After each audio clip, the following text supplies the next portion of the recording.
These are the kind of questions that we've already solved, and a lot of learning happens in the classrooms. Okay, if I look at my accelerated batch itself, I found more than 22 questions from 45, more than 22 questions on exactly similar language from the limited set of sums that I did in the accelerated batch. Again, my goal here is to teach you the guide, how to go from one step to another. You can't be looking at this question or solution in the format of a Netflix video. If you're a 2027 aspirant, make sure that you try to extract the learning out of it by solving yourself first. If you solve yourself first, then look at me, then only progress happens. Or else this is just a normal video and there wouldn't be any major learning that will happen. Act dumb if required. Solve those sums. Try to reach to some answer. Then only it creates a difference. The most important aspect of any competitive preparation is not about you thinking कि भाई ये मैंने इसको देख के समझ लिया, नहीं, क्या मैंने उस पे समझने के लिए एफर्ट डाला. So you guys first attempt the question. The question started with that there were certain domestic workers, there were certain foreign workers, there were certain domestic workers. The number of workers initially the ratio was given to be 5:8. तो अगर मैं चाहूँ कि यहाँ पे 5:8 भी लिख सकता हूँ. While reading the question itself, that's the major learning. That while you are reading the question, you write it down 5:8. You write it down 5x, 8x. At least you write this data down on your information. Then what is given to me is after that certain number of domestic workers left.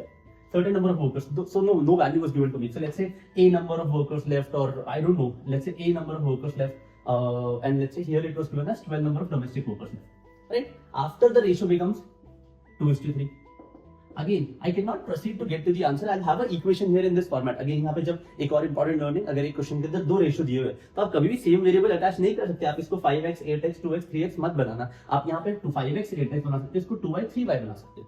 अब अगर आप मैं इस data को proceed भी करने लगूं तो हमारा स्टैंडर्ड लॉजिक क्या कहता था? अच्छा, 5x minus a upon 8y 8x minus 12 is equals to 2/3. Again मेरे पास एक इक्वेशन आएगी जो a और x में होगी, तो मेरे लिए थोड़ा सा दिक्कत दे रहा है. बट आगे अगर मैं क्वेश्चन को रीड करते जा रहा हूँ, जैसे क्वेश्चन को आगे रीड कर रहा हूँ, वो कह रहा है कि if 10 foreign workers were replaced by 10 domestic workers, that means that 10 were removed from here and 10 were added here. Again, we are at a ratio value. Treat this question from this stage onward. That there were certain workers with the ratio 2:3. 10 left, 10 added. The ratio becomes what? The ratio becomes what?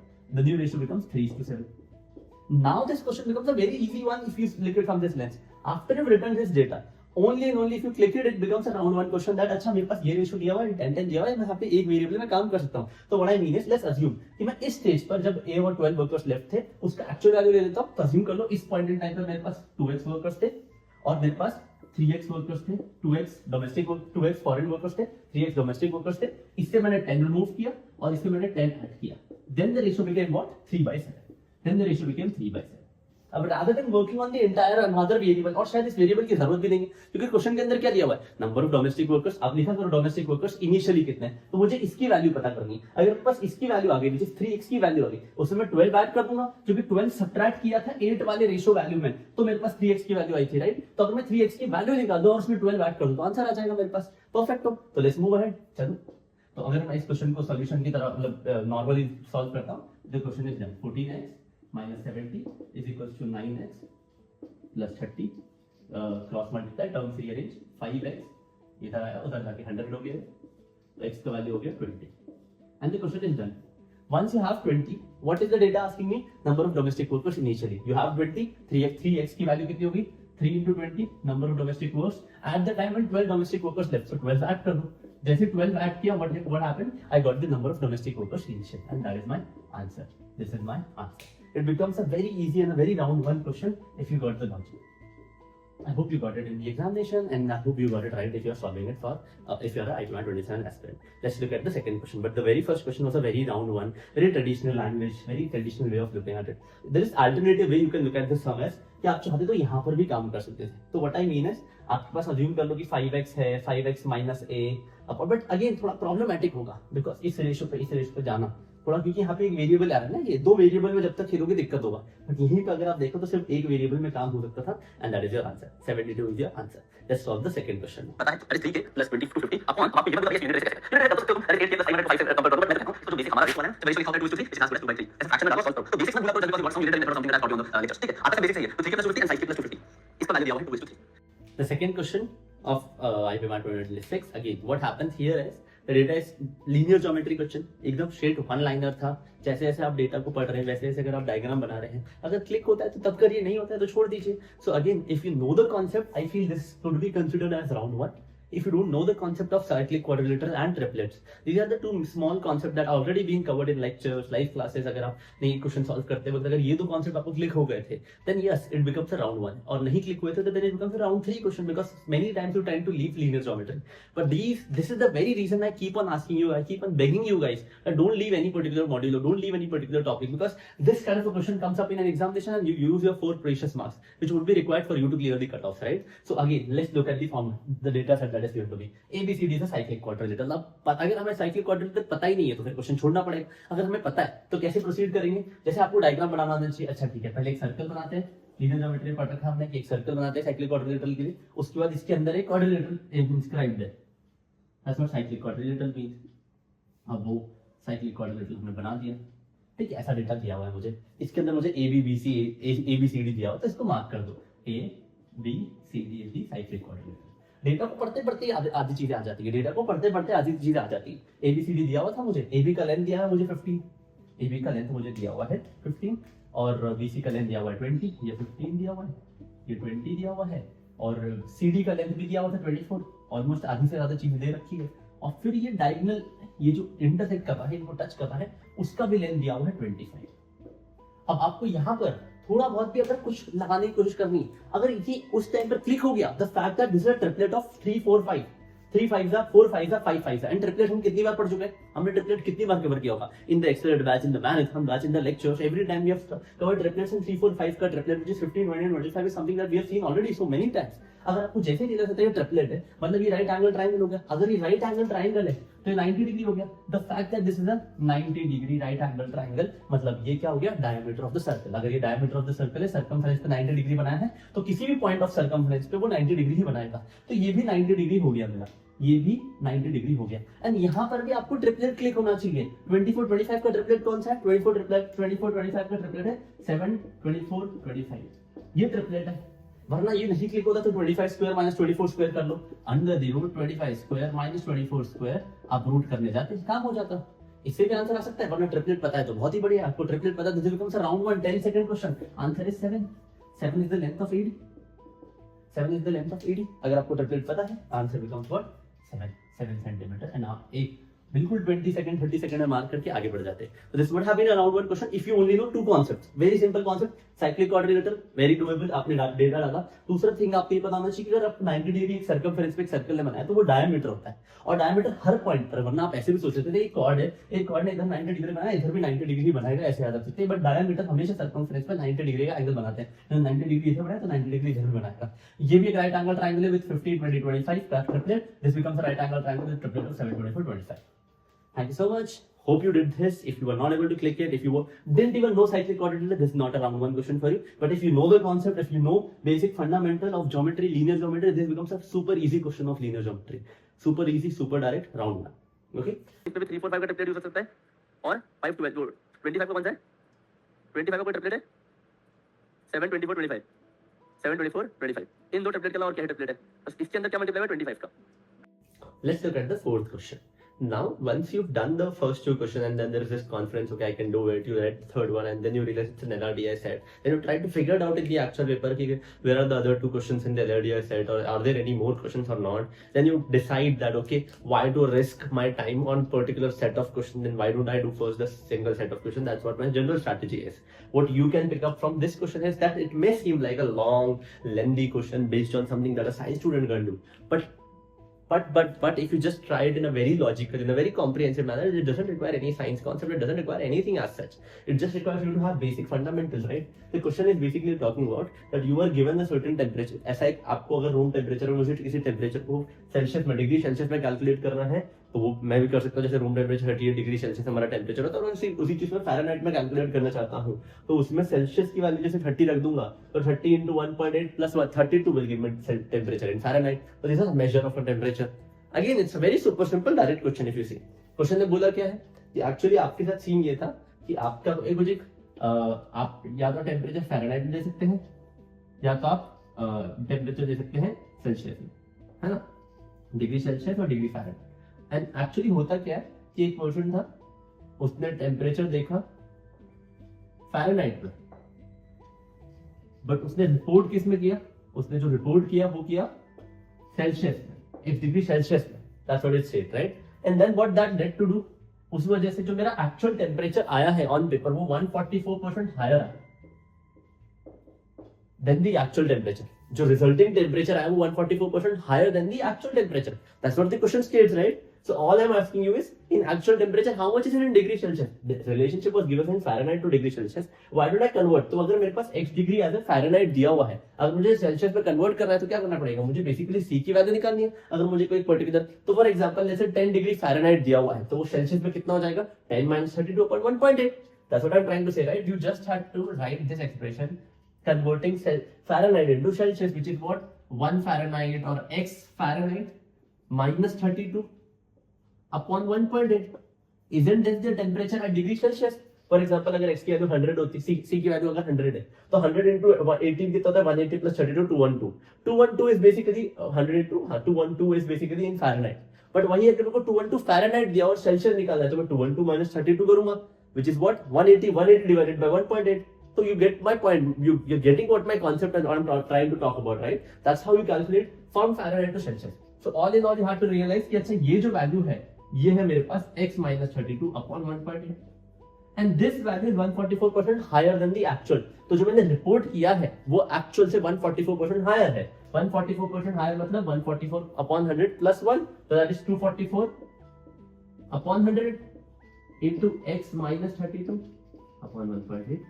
All you have to do was this calculation, and this calculation seems like a lot, but if I just I don't even need a cross calculator. If I just cross multiply कर देते हैं, एक second.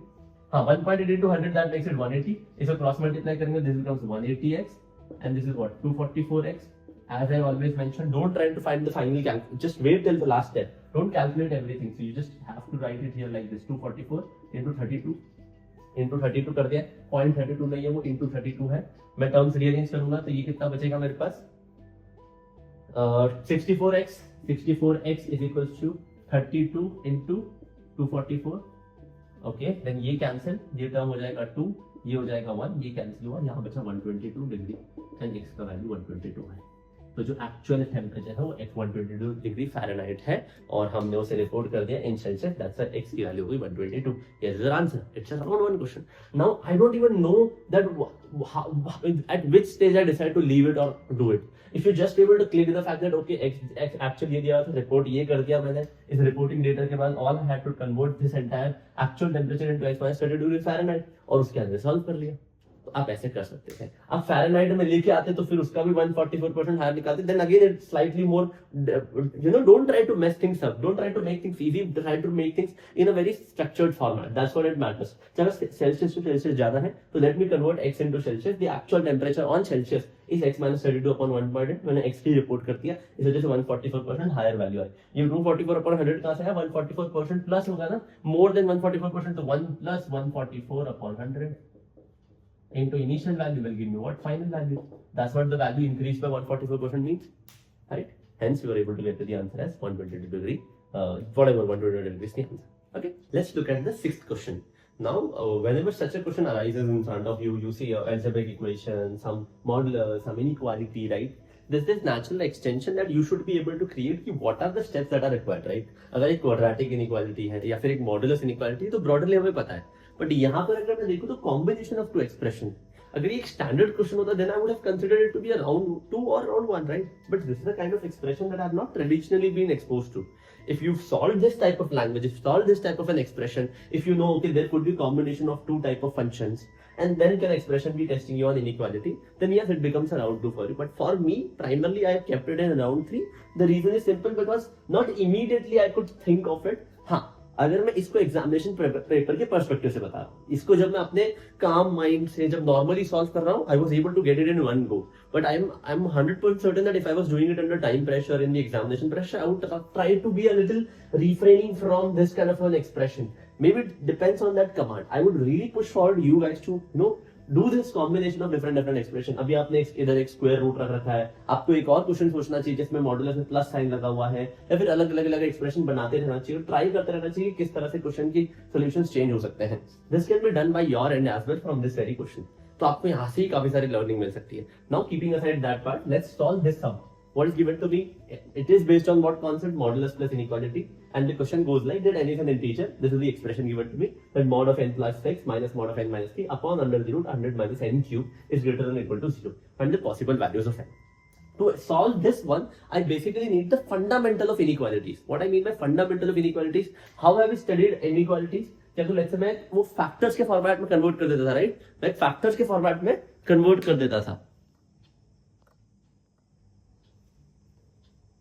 मैं इसको एक factors के format में convert कर देता था। What I mean by factors के फॉर्मेट, फॉर एग्जांपल जैसे वो क्वाड्रेटिक एक्सप्रेशन था, तो मैं उसको ऐसा नहीं बना देता था x minus a into x minus b ऐसे करके एक्सप्रेशन बना देता था। और फिर लेट्स से वो जो भी ग्रेटर देन इक्वल टू दिया हुआ है, फिर हम क्या करते थे, हम माइलस्टोन सेट करते थे कि अगर ये a है, ये b है मेरा, तो मैं कहता था कि बिकॉज इस ग्रेटर देन b के लिए all the values are both positive, because both positive into positive है, if this expression is greater than equal to 0, then I'll be saying that b to infinite is my solution.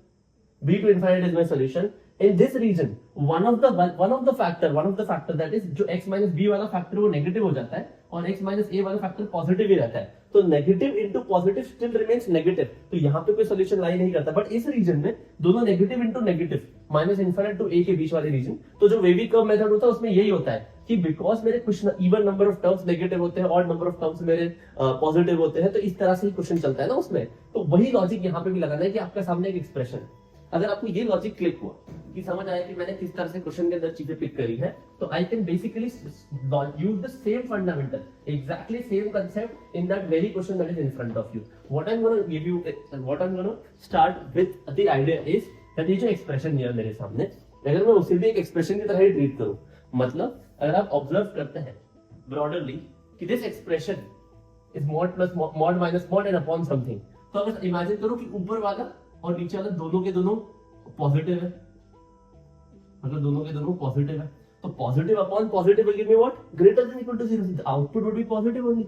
ये दोनों expression अगर positive होगी तो output positive ही आना है। On the other hand if दोनों के दोनों नेगेटिव है, if both are negative, this expression is also negative, this expression is also negative, तो मैंने सेपरेट क्वेश्चन की तरह बना दिया कि अच्छा एक मॉडुलस को नेगेटिव बनाना है, एक स्क्वायर रूट के पार्ट को नेगेटिव बनाना है, and this becomes like two layered question. और अगर ये नेगेटिव अपॉन नेगेटिव है then the output will be negative.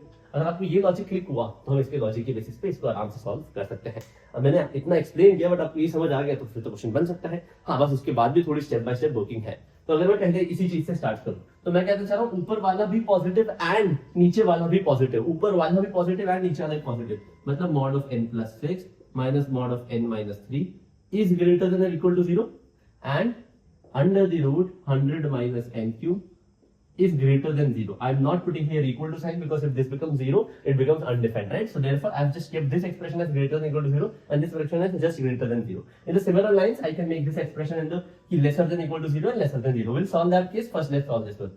If I look at this one, mod of n plus 6 minus mod of n minus 3 needs to be greater than or equal to 0. यहाँ पे दो mod value से greater than 0 दिया हुआ है, तो इसको आप मल्टीपल वेज से कर सकते हैं। Multiple ways in the sense आप mod को उधर लेके जा सकते हैं, फिर आप केसेस बना सकते हैं। Rather than doing the cases method, I would really want you to think in the lines of mod as a distance, जो हमने फ्रेंड्स अप्रोच में सीखा हुआ है कि आप पहले माइलस्टोन डालो -6 and 3। अब अगर आप चेक करोगे ना, अगर आप कोई भी वैल्यू पुट करते, फॉर एग्जांपल आपने x की वैल्यू 10 पुट करी है ना, आपने इस एक्सप्रेशन के अंदर लेट्स से x की वैल्यू 10 पुट करी। 10 पुट करने में होता क्या है बच्चों, जब मैं 10 पुट करता हूं तो मेरा जो फंक्शन है वो 10 के लिए यहां से -6 से 10 तक ट्रैवल कर रहा है, तो -6 से 10 तक ट्रैवल करेंगे तो ये वैल्यू 16 हो जाएगा, और 3 से 10 तक ट्रैवल करेंगे तो ये 7 हो जाएगा। तो डिस्टेंस ये 16 और 7 हो रहा है ना, तो देखना 16 माइनस 7 इनका डिफरेंस ऑफ डिस्टेंस इज 8, तो इस मॉड का वैल्यू भी 8 ही आएगा। अगर देखते हैं कैसे हो रहा है, लॉजिक समझना।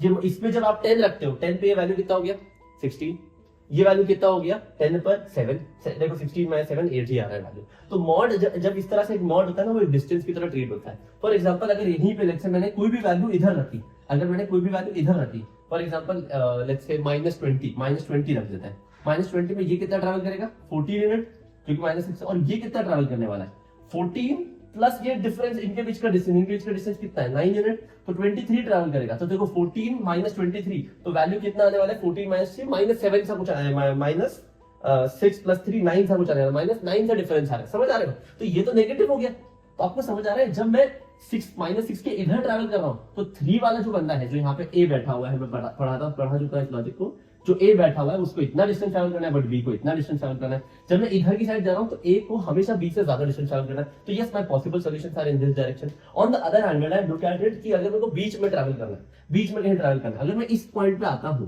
तो ए थोड़ा सा डिस्टेंस ट्रैवल करेगा। जैसे मैं -5 पे आता हूं, तो 1 यूनिट ट्रैवल करेगा, और ये तो ज्यादा करेगा। मुझे इसको ज्यादा नहीं करवाना है, तो मुझे बेसिकली वो पॉइंट ढूंढना है जहां से भी ए ज्यादा ट्रैवल करने लगे। तो वो कौन सा पॉइंट हो जाता है जहां पर ये लोग बीच में मिल रहे हैं। For what I mean is, अगर आपको लॉजिक क्लिक हुआ, तो इनका मिडिल पॉइंट क्या है, इनका बीच वाला मिलने वाला पॉइंट क्या है, -6 से इसको जाना पड़ेगा। मतलब टोटल 9 यूनिट है, 9 डिवाइडेड बाय 2 करो तो 4.5 टू द लेफ्ट ऑफ 3 और 4.5 to the right of -6, which is -1.5।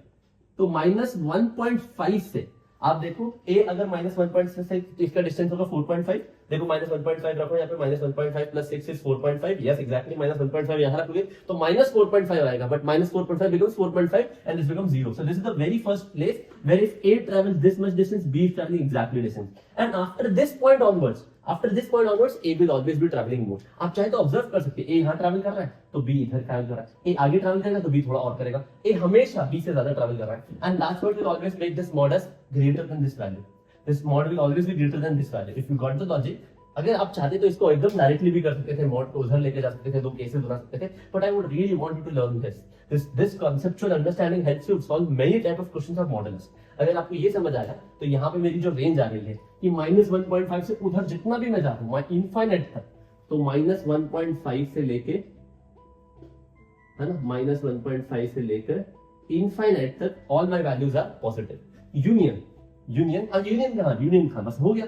ये तो इसकी रेंज हुई। अब एंड लिखा था मैंने, तो अब इसकी रेंज निकालते हैं। Because it's a square root, आप स्क्वायरिंग बोथ द साइड कर सकते हो। तो 100 minus n cube needs to be greater than 0 and n cube needs to be lesser than 100. अब ये तो बहुत ही फंडामेंटल लॉजिक है ना, ये तो बहुत ही फंडामेंटल कॉन्सेप्ट है। यहाँ पर अगर आपको 100 ग्रेटर देन n क्यूब लिखा हुआ है, तो n क्यूब की रेंज कैसे आ सकती है, आपको निकालना होगा थोड़ा सा नंबर से खेलते, क्योंकि इंटीजर वैल्यू दिया हुआ है -1.5 टू इनफिनिटी, यहाँ पे भी एक इंटीजर वैल्यू दिया हुआ है, मुझे दोनों का इंटरसेक्शन देखना है। यहाँ पे तो मेरा रेंज आ गया, मैं इधर की साइड इसको सॉल्व कर लेता हूँ, फाइनल सोल्यूशन नीचे या ऊपर लिख दूंगा। बट अगेन पहले वाले का रेंज मेरा अलग लिखते हैं, और इस वाले को अगर मैं देखूँ तो which is the next n cube that, देखो मैं 100 का क्यूब रूट नहीं निकाल सकता एग्जामिनेशन में, तो मैं क्या सोचूंगा, n के वैल्यूज पुट करते हैं, 1 का क्यूब, 2 का क्यूब, 3 का क्यूब, 4 का क्यूब 64, 5 का क्यूब 125, 5 का क्यूब हो नहीं सकता तो 4 तक का हो सकता है। सेम अप्लाइज टू -1 का क्यूब, -2 का क्यूब, -3 का क्यूब, -1। अच्छा, ये n की सारी नेगेटिव वैल्यूज के लिए ट्रू है, तो सारे n के नेगेटिव वैल्यूज के लिए ट्रू, बट उधर मैक्सिमम जा रहा है 4 तक। तो इस वाले की रेंज आई है मेरी, ध्यान देना, इस वाले की रेंज आई है मेरी -1.5 टू इनफाइनाइट, है ना। इस वाले की रेंज आएगी मेरी all values for which n is negative, मतलब फ्रॉम 4 टू नेगेटिव इनफाइनाइट, है ना। तो ये मेरे रीजन, शेड्स ऑफ रीजन है। अगर आपको शेडिंग समझ आ गई, ये एक शेड इधर है और ये एक शेड इधर है ना, एक डाल रहा हूं ताकि आपको समझ आए। तो मेरा double overlapping, because there is an and word mention between them, तो मुझे दोनों का ओवर डबल शेडेड रीजन देखना है। डबल शेडेड रीजन कौन सा हो जाएगा, -1.5 till 4। अगर दोनों में क्लोज ब्रैकेट, यहाँ पे 4 में क्लोज ब्रैकेट हो सकता है, क्योंकि 4 हो सकता है, क्योंकि 4 cube is 64, 4 cube is lesser than 4 point something हो सकता था, but I am thinking of all the integer, because n is an integer, right, n is an integer, और ये वाला वैल्यू भी क्लोज ब्रैकेट ही है, बट अगेन मुझे integer ही count करना है, तो -1.5 से लेके 4 तक, -1 0 1 2 3 4। So there are 6 solutions at least in this region. There are 6 solutions at least in this region. अब नेगेटिव वाला कभी इसी से बनाते हैं, हम दोनों के दोनों एक्सप्रेशन को नेगेटिव बनाना चाहते हैं। मैं इसी से समझाने की कोशिश करता हूं कि जब मैं दोनों एक्सप्रेशन को, अब मैं, ये तो मेरा केस 1 था, ये तो मेरा केस 1 था, अब केस 2 देखते हैं। केस 2 को मैं यही सॉल्व करने की कोशिश करता हूं और इसी लॉजिक से समझाता हूं। अगर दोनों नेगेटिव हो रहा है, मतलब इसको लेसर देन 0 रखना है, इसको लेसर देन 0 रखना है, मतलब इसको ज्यादा ट्रैवल करवाना है, तो any value beyond this region, है ना, मैं यहीं पे बना दूं इसका, any value beyond -1.5 on the values beyond -1.5 is what gonna be negative, क्योंकि आप चेक करो कोई भी वैल्यू -1.5 के इधर रखो, -5 रखो, -10 रखो, this value will turn out to be bigger than this value. और वो मैं किस लॉजिक से कर रहा हूं, क्योंकि बी को इधर ज्यादा ट्रैवल करना पड़ेगा। देखो ट्रैवल ज्यादा करना पड़ रहा है, ए कम ट्रैवल कर रहा है, बी ज्यादा ट्रैवल कर रहा है, ए कम ट्रैवल कर रहा है। The travel is the value of this mod, the travel is the value of this mod whatever I'm traveling from this point to this point, है ना। मैं इस 3 से अगर -10 20 ट्रैवल कर रहा हूं, इसमें 23 का 14 किया तो हमेशा नेगेटिव आ रहा है। तो all the values which are negative, ये केस 2 है मेरा। And on the other hand in the similar logic मुझे इसको भी नेगेटिव बनाना है। ये एक्सप्रेशन नेगेटिव कौन सी वैल्यूज के होगा, अगर मैं एक्सप्रेशन को ही नेगेटिव, अच्छा इस वैल्यू से नेगेटिव एक्सप्रेशन बाहर लेके आना है मुझे। For all the values, this entire terminology, square root का term becomes negative for all the integer values. And if I look at that, that would be something like कि मैं 5 का क्यूब रख रहा हूँ, but that will make this entire expression to be negative. तो square root के अंदर से negative value बाहर ही नहीं आ सकता। If I look at it, मतलब अगर मैं let's say इसमें सोचना भी चाहूँ, मैं कौन सी values put कर सकता हूँ जिसके अंदर इससे square root से negative term बाहर आए, ऐसा कोई term exist नहीं करता। क्योंकि जब आप n की values put करने लगते हो, this doesn't becomes an expression, this becomes a value. तो I want to teach you this for 1 minute extra. अगर आपको under the root x square का रूट निकालना है, that is plus minus x, because you don't know x is positive और negative. But अगर मुझे under the root 15 22 25 निकालना है, that will be 15 only. Under the root 25 निकालना है, अंडर द रूट 25 निकालना है, that will be 5 only. It is not plus minus 5, it is not plus minus 5। तो बिकॉज जब मैं इनकी वैल्यूज यहाँ पे पुट करने लगता हूँ, कोई भी वैल्यू पुट करता हूँ, अगर देखो अंदर रूट का पार्ट नेगेटिव नहीं हो सकता, क्योंकि इमेजिनरी रूट हो जाएंगे मेरे, n की वैल्यू इमेजिनरी से नहीं आ सकती, तो दिक्कत है। और कभी भी कोई रूट इस एक्सप्रेशन से बाहर कोई पॉजिटिव वैल्यू ही आनी है हमेशा, इधर से कोई नेगेटिव वैल्यू बाहर ही नहीं आ सकती। That is my point. तो आप जैसे n का वैल्यू कोई भी मुझे रैंडम वैल्यू देंगे, जैसे आपने -5 दिया, -5 पे भी ये वैल्यू कितना हो जाएगा, -5 का क्यूब विच इज 125, है ना। 125 प्लस 100 225, तो 225 का root is what, again 15 only. There is no negative value that I can get, so this denominator can never become negative. Hence in case 2 there are no solution. In case 2 there are no solution, because there are no negative values that can come out of this root part. Yes, in case 1 where you had positive upon positive, I am getting exactly 6 solutions. So my final answer for this expression becomes to be how many possible values of n? There are 6 possible values of n. Answer. I hope you got this. Why? I hope you picked up the fact that in the second case I cannot have root वाला part out of it negative. तो दोनों में difference समझो, because I don't know what is x ना, वो -5 का भी square हो सकता है, -2 का भी स्क्वायर हो सकता है, -3 का भी स्क्वायर हो सकता है। But in this case when I am saying it is 225, आप रूट से सिर्फ +5 निकालते हो, 225 से रूट 15 ही निकालते हो, नेगेटिव रूट 15 नहीं निकालते हो। I do realize the fact that कि आप इसको -15 का स्क्वायर बोल सकते थे, बट आप एक रूट एक एक्सप्रेशन से +-x निकालते हैं, बट एक नंबर से प्लस-माइनस नहीं निकालते, आप एब्सोल्यूट वैल्यू निकालते हैं। और एब्सोल्यूट वैल्यू ये देता है कि ये कभी नेगेटिव नहीं हो सकता, बिकॉज ये नेगेटिव नहीं हो सकता तो मुझे केस 2 बनाने की जरूरत ही नहीं पड़ती। Okay, I hope you got it. And fundamentally solving this question gives me the idea that okay, this requires me to go in this direction, this requires me to think of these 2 layers. शायद इसमें आ गया, शायद इसमें भी solutions आ सकते थे, तो इसीलिए मेरे लिए डायरेक्ट सॉल्यूशन तो नहीं है। Clearly, it was not a round 1 for me, and it was a good judgment from my end to not treating into round 2 also, because ultimately I would have gotten stuck कि अच्छा ये mod को कैसे treat करना है। ये question doable, hindsight में दिखता बहुत डुएबल है, बट एग्जामिनेशन सिनेरियो में अगर आपको क्लिक हो रहा है तो बहुत अच्छी बात है, very appreciated, very good learning if you see the layer that I thought. अब आप क्या सोचो, आप ट्राई करो कि नीचे क्वाड्रेटिक एक्सप्रेशन, ऊपर एक मॉडुलस एक्सप्रेशन है, ऊपर एक मॉडुलस एक्सप्रेशन, नीचे क्वाड्रेटिक एक्सप्रेशन है, अलग अलग तरह की मैक्सिमम मिनिमम वैल्यू निकालने की कोशिश करो, रेंज निकालने की कोशिश करो। That's where the learning happens. This question gives us good room of solving questions. Now I can solve 20-30 more questions on this concept itself now. ठीक है, very good concept tested in IIT 2026, very good learning for us. I hope you got this one. So let's look at the question number 7. A very traditional, very easy, the kind of stuff that you guys look forward to in the examination, that is of time, speed, distance. Time, speed, distance, again, a very direct question. This kind of question has come up in previous year papers in 2023, where you just have to take out the ratio of speeds, the ratio of time, and question becomes like a one-liner. So this is a type of question I'll count it as one of my favorite ones. क्यों? Data क्या दिया हुआ है?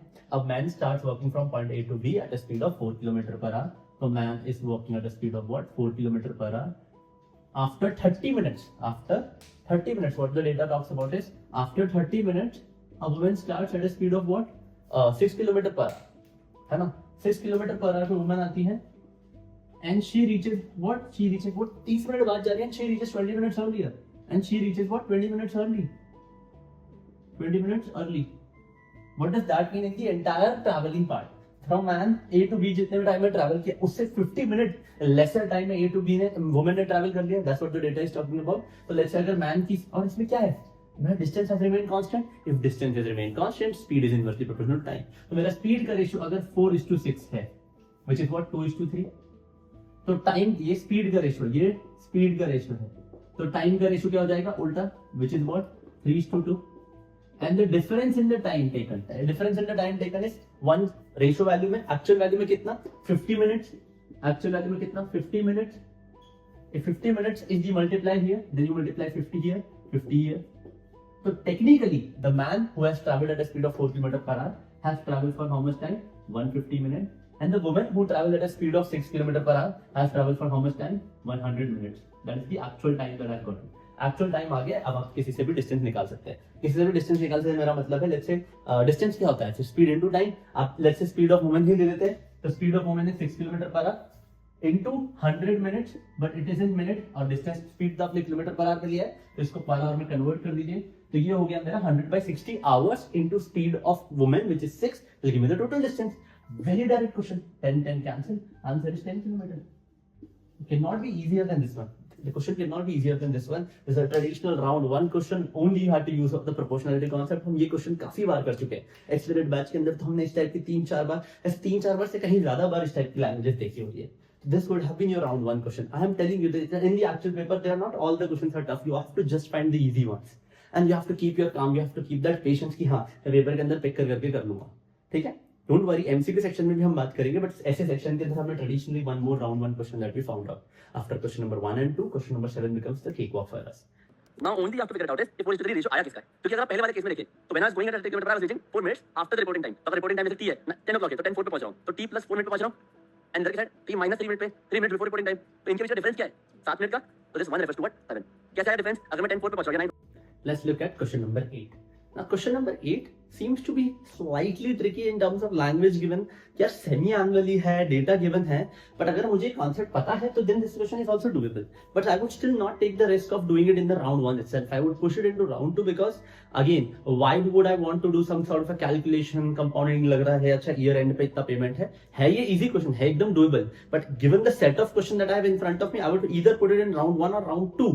Round 2 why, because again मेरा थोड़ा सा flow बन चुका है. Let's look at the rest of the question. शायद ऑलरेडी 20 मिनट जा चुके हैं, 15 मिनट जा चुके हैं, एक बार बाकी के क्वेश्चन देख लेते हैं, क्या पता एलआरडीआई क्वेश्चन इससे इजी निकल जाए. तो this kind of decision making have to make it in the essay section, but this is also very standard and the kind of language that we have done already. ठीक है, इसके अंदर हमने क्या कर रखा है कि अच्छा किसी इंसान ने बोरो किया, बट यहाँ पे इंटरेस्टिंगली आपको बोला हुआ है सेमी एनुअली, और एक पेमेंट भी किया हुआ है. फर्स्ट ईयर के एंड पे एक सर्टेन अमाउंट पे कर दिया, rather than interest I have paid something extra which is 5025 rupees which is not equal to my interest. जैसे मैं सॉल्व करते आता हूं. और सेकंड ईयर पेमेंट पे क्या हो रहा है वो पूछा है हमसे. Question asked that some person borrowed around 10,000 rupees at a 10% fixed interest rate compounded semi annually for 2 years. 2 years semi annually. Data सबसे पहले क्या कन्वर्ट करता है, अगर सेमी एनुअली हो रहा है बेसिकली आपके जो रेट है, rate 10%, effective rate becomes divided by 2 which is 5%. तो मैं 5% का रेट लगाऊंगा, और जो मेरा टाइम पीरियड है 2 years becomes what 4 years. 4 years और I would say 4 basically 4 is the time slab. Basically हर 6 मंथ में मैं 5% लगाते जाऊंगा. That's the question, that's what semi annually change the entire question too. That अगर मेरे पास जितना भी डेटा दिया हुआ है 10,000 रुपए जो मैंने बोरो किए हैं, मैं इस पे हर 6 महीने में 5% का इंटरेस्ट रेट लगाऊंगा. तो सिंपल सा बात है, पहले 6 मंथ पे कितना लगेगा 5%, नेक्स्ट 6 मंथ में फिर से 5%, नेक्स्ट 6 मंथ में फिर से 5%, नेक्स्ट 6 मंथ में फिर से 5%. इस तरह से टोटल मेरा इंटरेस्ट रेट लगता जाता है. ऐसे 4 इंटरेस्ट पेमेंट्स वगैरह हो सकते थे, और ये कंपाउंडिंग के साथ लग रहा है. तो कंपाउंडिंग है मतलब आपका प्रिंसिपल भी अपडेट हो गया, लॉजिक आपको पता ही. तो 10,000 आपने आप बोरो किए थे, आपने 5% का लगाया, तो at the end of year 2 effective interest rate कितना देना पड़ेगा. मैं इस पे फॉर्मूला लगा रहा हूं a+b वाला, which is what a+b+ab upon 100, 5 + 5 + 5 into 5 upon 100. At the end of year 1, the interest payment would be around 10.25%. 10.25% of what?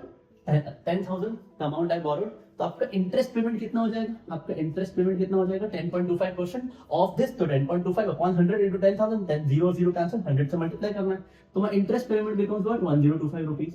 1025 rupees. But at the end of year 1 I am paying how much, I am paying actually 5025.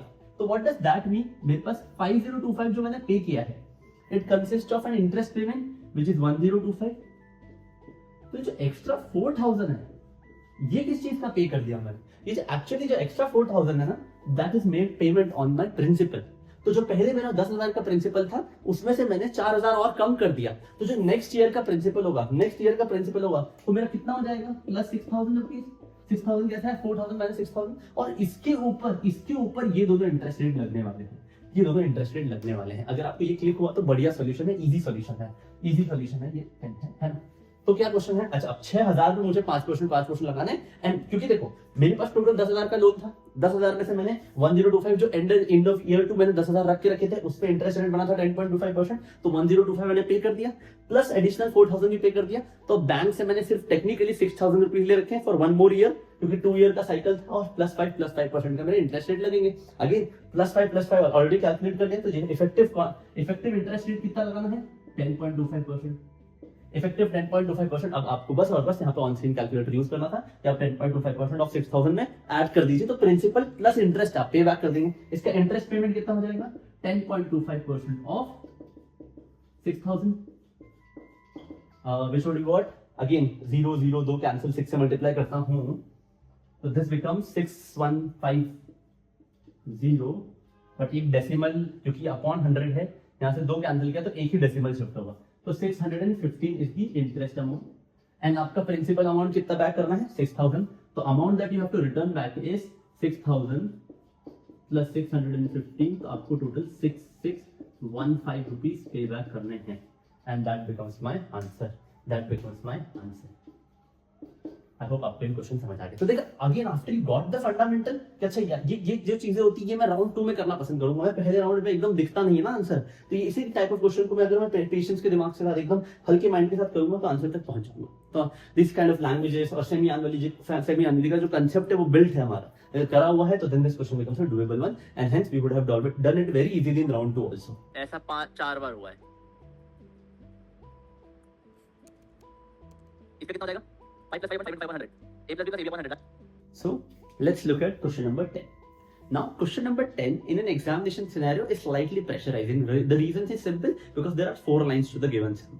The fact that when a question has this 4-5 lines and this pressure comes on to us कि मैं जितने time में read करूंगा उतने में तो शायद मैं कोई क्वेश्चन सॉल्व भी कर लूं, but that pressure is natural, but at least give that effort or give that 1 minute to reading the sum and then make that conclusion. This is round 1, round 2 or round 3, and I would do the same when I'm reading the sum for you, and I would also try to write it down for you, so that at least you also follow that whenever such a lengthy question is given to you, how you write it down in an equation format, so that if you know, okay, I know what are the 4 steps or 4 values that are required and what are the steps that I don't need, है ना? आपको वैसे ही सोचना पड़ेगा question के अंदर। अब question is on the concept of profit and loss, and let's read the sum and then categorise into round 1, round 2 और round 3.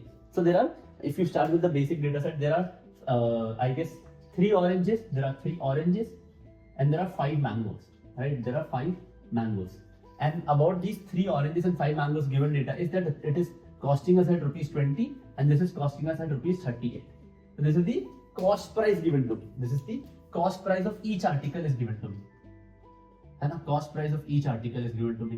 Another data set that is given to me is that they were sold after marking up at a certain fixed price. They were sold at a discount percentage. What is the discount percentage? Somewhat like 25% and 20% respectively on mangoes and oranges system. And then after that, the database also gives me profit percentage. The profit percentage on just selling the oranges is 25%. Oh wait, 50%. 50% by default. If I'm giving a discount of 25%, then the profit should be less. Anyways, so the profit percentage that I'm making on just selling the 3 oranges is 50%, and on selling mangoes is not given to me. But interestingly, total is given to me. The total profit percentage that I'm given is 32%. Now this data set is given to me, and after that the question asks me find the what is the marked price of each article. अब अगर आप data set को देखते हैं, आपको समझ आ रहा है कि यार इसमें तो काफी सारी वैल्यूज फाइंड करनी पड़ेगी, पता नहीं कैसे प्रोसीड करना है, then you categorize into round 2 by looking at the question itself. I feel like there are lot many steps and I'm not able to see the answer very vividly or clearly, then I would categorize into round 2. This is a round 2 sum for me, but this is definitely an approachable sum, because if you proceed into the sum, you'll be able to reach to the answer, because profit percentage given to me, discount percentage are given to me, मेरे पास cost price of each article है, cost price है, profit percentage तो selling price आ जाएगा और selling price से mark price आ जाएगा क्योंकि discount percentage दिया हुआ है। याद रखो सेलिंग प्राइस और मार्क प्राइस के बीच में क्या रिलेशन होता है, डिस्काउंट परसेंटेज का। सेलिंग प्राइस और कॉस्ट प्राइस के बीच में रिलेशन क्या होता है, प्रॉफिट परसेंट का। तो कहीं ना कहीं मुझे selling price of each article या ऑल आर्टिकल्स निकालनी और उसमें डिस्काउंट परसेंटेज का फैक्टर लगाना है। If I look at it from that lens, question is doable. अच्छा, बिकॉज टोटल दिया हुआ है तो टोटल वैल्यू पे काम करना पड़ेगा, इसीलिए मैं सबसे पहले स्टार्ट करूंगा total cost price. What is the total cost price of each article? 30 20 into orange है ना, oranges, it doesn't mean 30, it is mango, है ना। अगर मैं देखूं 3 rupees 3 into 20 total cost price, total खर्चा कितना हुआ मेरा ₹60 का। यहाँ पे टोटल खर्चा कितना हुआ 38 into 5 which is ₹190। तो टोटल खर्चा यहाँ पे ₹60 का, टोटल खर्चा यहाँ पे ₹190 का। तो टोटल कॉस्ट प्राइस और total spending that I made out of this entire transaction was ₹250। Now let's look at the next data set. I was given total cost price, but I'm given discount percentage. अगर मैं mark price निकाल दूं तो अरे निकालने के लिए कुछ होना भी तो चाहिए, बट हाँ मेरे पास प्रॉफिट परसेंटेज है, अच्छा ये 250 भी इसी ने निकाला बिकॉज मेरे पास प्रॉफिट परसेंटेज टोटल दिया हुआ था, टोटल इसका दिया हुआ है इसका दिया हुआ है, उससे फायदा क्या होगा कि मैं total profit total selling price निकाल सकता हूँ। 50% मैंने कमाया है इस पर ₹60 पे, तो टोटल रुपीज यहाँ से कितना कमाया, टोटल ₹60 का आर्टिकल बेचने में मैंने 50% प्रॉफिट किया, तो मेरा टोटल सेलिंग प्राइस कितना होगा आर्टिकल का ₹90, 3/2 into 60 क्योंकि प्रॉफिट परसेंटेज इंटू 3/2। और यहाँ पे टोटल सेलिंग प्राइस ये कैसे निकलता है, अगर मेरे पास प्रॉफिट परसेंटेज दिया हुआ है, प्रॉफिट परसेंटेज दिया हुआ है, क्या है वो प्रॉफिट परसेंटेज 50%, 32% और टोटल कॉस्ट प्राइस तो टोटल सेलिंग प्राइस आ जाएगा। सेम वो अप्लाइज टू 32%। अब मैं कैसे निकालूंगा आगे, सेम लॉजिक, मैं 132% निकालना चाहता हूँ ₹250 का, क्योंकि इस पर मैंने 32% कमाए हैं, तो 32% of 250 plus 250 is the selling price. तो मैं डायरेक्टली कर रहा हूँ 5 से 2 से 1 से 132/2 66 into 5 gives me what 330. So the total money that I made in the entire transaction is ₹330. And oranges मैंने 90 कमाया, तो टोटल मैंने मैंगोस पे कितना कमाया 90 minus 330 which is ₹240. And I am given profit discount percentage, तो इससे मेरे पास मार्क प्राइस आ जाएगा, टोटल मार्क प्राइस आ जाएगा। जैसे इसका भी मार्क प्राइस निकल सकता है, इसका भी मार्क प्राइस निकलता है। क्वेश्चन के अंदर पूछा तो फॉर ईच मैंगो है ना, तो मैं ₹240 को 240, अगेन लॉजिक क्या है, logic goes in the lines of कि जो भी मेरा फॉर्मूला लिखा हूं तो राइट लिखता हूं, व्हिच इज जो भी मेरा मार्क प्राइस है, अगर मैं उसका डिस्काउंट परसेंटेज का फैक्टर लगा कर discount percentage on what mark price give me what selling price, और डिस्काउंट परसेंटेज कितना मेरे को दिया हुआ है यहाँ पे 20%, तो 20% का फैक्टर कितना हो जाएगा 4/5, 20/100 which is 1/5, 1/1/5 4/5 into mark price will give me what selling price. So selling price of each article into 5/4 will give me what mark price. तो अगेन आपके पास अगर डेटा फॉर्मूला मैंने दे दिया है तो आप प्लीज इससे निकालिए वैल्यू मार्क प्राइस की। मार्क प्राइस की वैल्यू कैसे निकाल रहा हूँ मैं, 5/4 into ₹240 which is total mark price is equals to 1 से 60 से which is ₹300. So ₹300 is my total mark price from the base of 190. And again each mango की मेरे से पूछा हुआ है, question is done in front of you. अगर आपने डेटा सेट देखा तो आपको क्वेश्चन बन चुका अभी, बिकॉज मैंने प्रोसीड किया इस टेबल में cost price is equal total cost price, total mark price, discount percent, profit percent, total selling price. In this fashion question becomes easier. और अगेन मैं थोड़ा समझा ज्यादा हूं, बट अगर आपको ये समझ आया अच्छा इसका 330 निकालना है, इसको 90 से ट्राई करना है, 240 है, 240 से 300 आया, 300 divided by 5 is my answer, 300 divided by 5 which is ₹60 is my answer. ₹60 is my final answer. I hope you got this working. Okay, let's look at everything is in the frame. Yes. So I hope you got the working, right? The way we proceeded in the solution is also a learning for us. जैसे 3 oranges थे, 5 mangoes थे, हमने expected batch के अंदर इससे भी difficult question करे जहाँ पे तो मुझे वेरिएबल लेने होते थे। यहाँ तो मेरे पास सब कुछ दिया हुआ था, एक्चुअल वैल्यूज दी हुई थी, बस बढ़िया से प्रोसीड करना था। 330 आया, 240 निकाला, 240 से पीछे आ गया, 1 ये 2 से एक बार 300 आया, 300/5 is my final answer. Hope you got the working.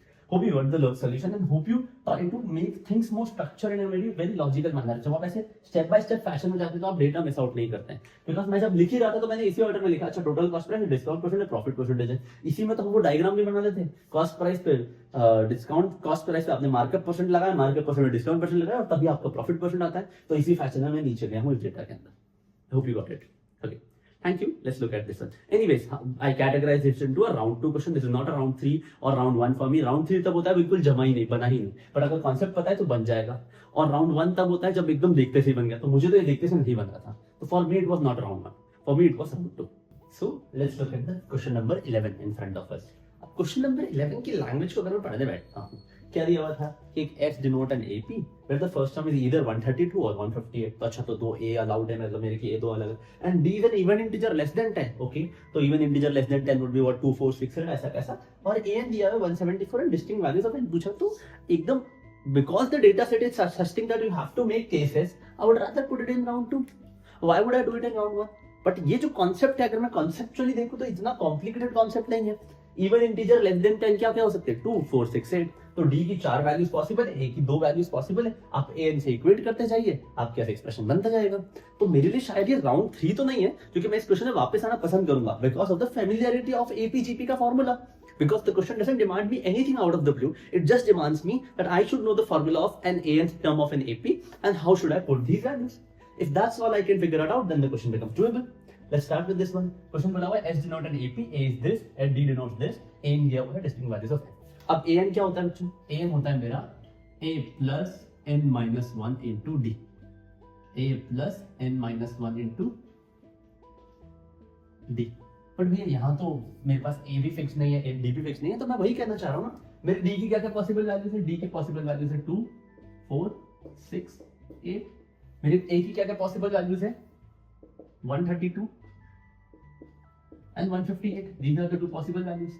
AN क्या होता है मेरे पास? AN हो गया ये A plus n minus 1 into D, और AN दिया हुआ है मुझे 174 is equals to A plus n minus 1 into D, है ना? अब ये 174 दिया हुआ है, let's put here either 132 and 158 one time. क्योंकि देखो अलग अलग केसेस बन रहे हैं, वही क्वेश्चन का लॉजिक है। एक बार मैं 132 रखता हूं तो मेरे पास n minus 1 into D की वैल्यू आ जाएगी। तो case 1 when A equals to 132. When A equals to 132, this expression becomes 174 equals to 132 plus n minus 1 into D. इसको टर्म से रीअरेंज करते हैं, this becomes 40 to 42. तो 42 is equals to n minus 1 into D. And if 42 is equals to n minus 1 into D, तो इसके cases बन जाएंगे। इसके केसेस कैसे बनेंगे? कि for D का डिफरेंट वैल्यूज, अब वो अगेन इट्स ऑल अबाउट कि आप वो वैल्यूज कितना पुट करने के लिए रेडी हैं। अगर मैं D का वैल्यू और n minus 1 का वैल्यू पुट करते जाता हूं तो मेरे पास n की डिस्टिंक्ट वैल्यूज आते जाएगी। फॉर एग्जांपल D का वैल्यू क्या क्या हो सकता है? 2, 4, 6, 8। तो n minus 1 का वैल्यू कितना हो जाएगा? 21। 42 डिवाइडेड बाय 4, अरे ये तो 10.5 हो गया, तो ये तो कुछ इंटीजर वैल्यू ही नहीं आ रहा। मेरे पास नंबर ऑफ टर्म्स इंटीजर ही होने चाहिए। 6 से डिवाइड करेंगे तो ये हो गया 7, 8 से डिवाइड करेंगे तो अगेन 20.5 डिवाइडेड बाय 2, तो वो और डिवाइड हो जाएगा। तो दोनों में इंटीजर वैल्यू नहीं आ रहा है, तो इंटीजर वैल्यू n का यही आ रहा है, which is n minus 1 equals to 21, तो n equals to 22, n minus 1 equals to 7, तो n equals to 8। ये दो सॉल्यूशंस आ रहे हैं मेरे पास, distinct two values of n। और वहीं पे जो सेकंड केस है, where I put a equal to case 2 यही बना देता हूं, which is a equal to 158। Once I put 158 in the expression, that is 174 is equals to 158 plus n minus 1 into D.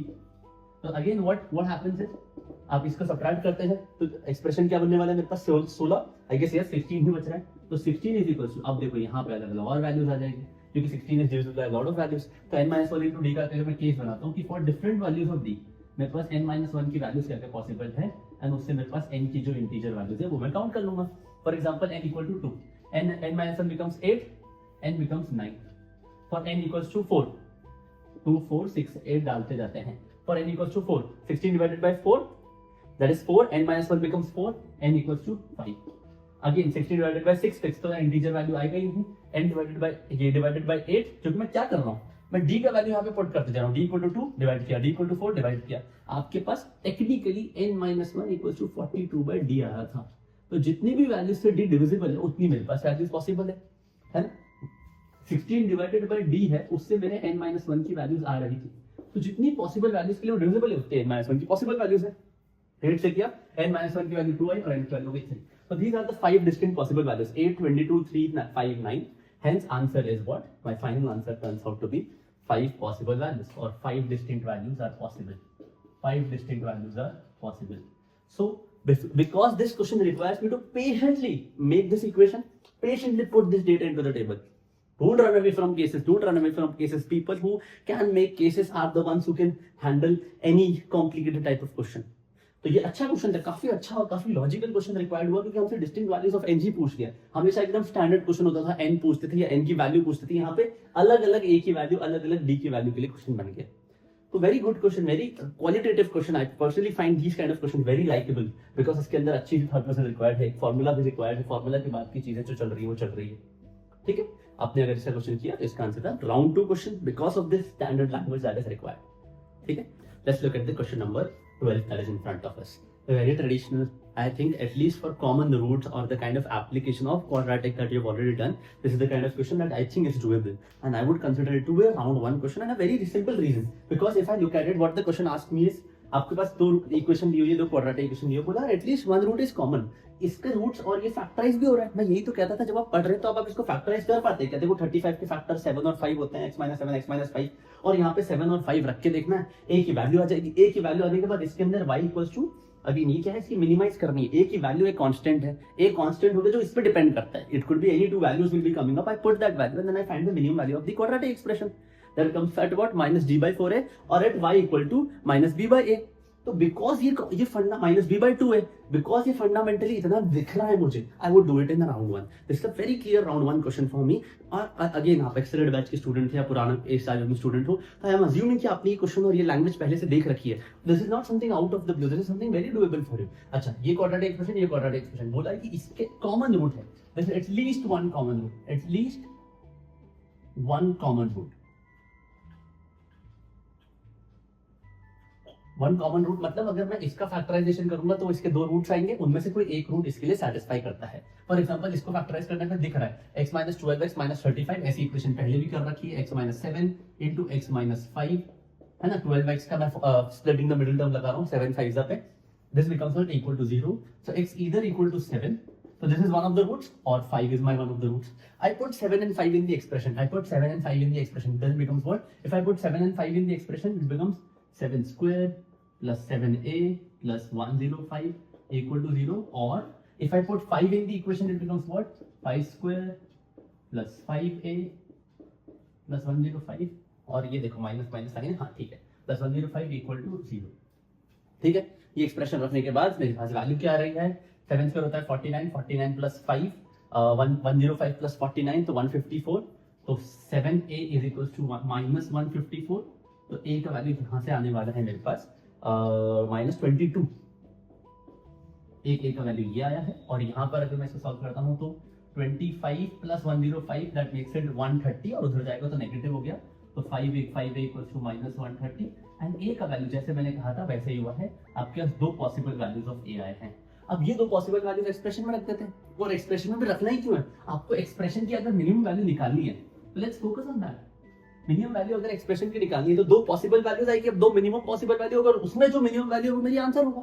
अगर मैं इस एक्सप्रेशन की minimum value किस पे निकालता हूँ? इस एक्सप्रेशन की मिनिमम वैल्यू लाइज है y इक्वल टू -b/2 है, -4/2 into 1 which is at -2.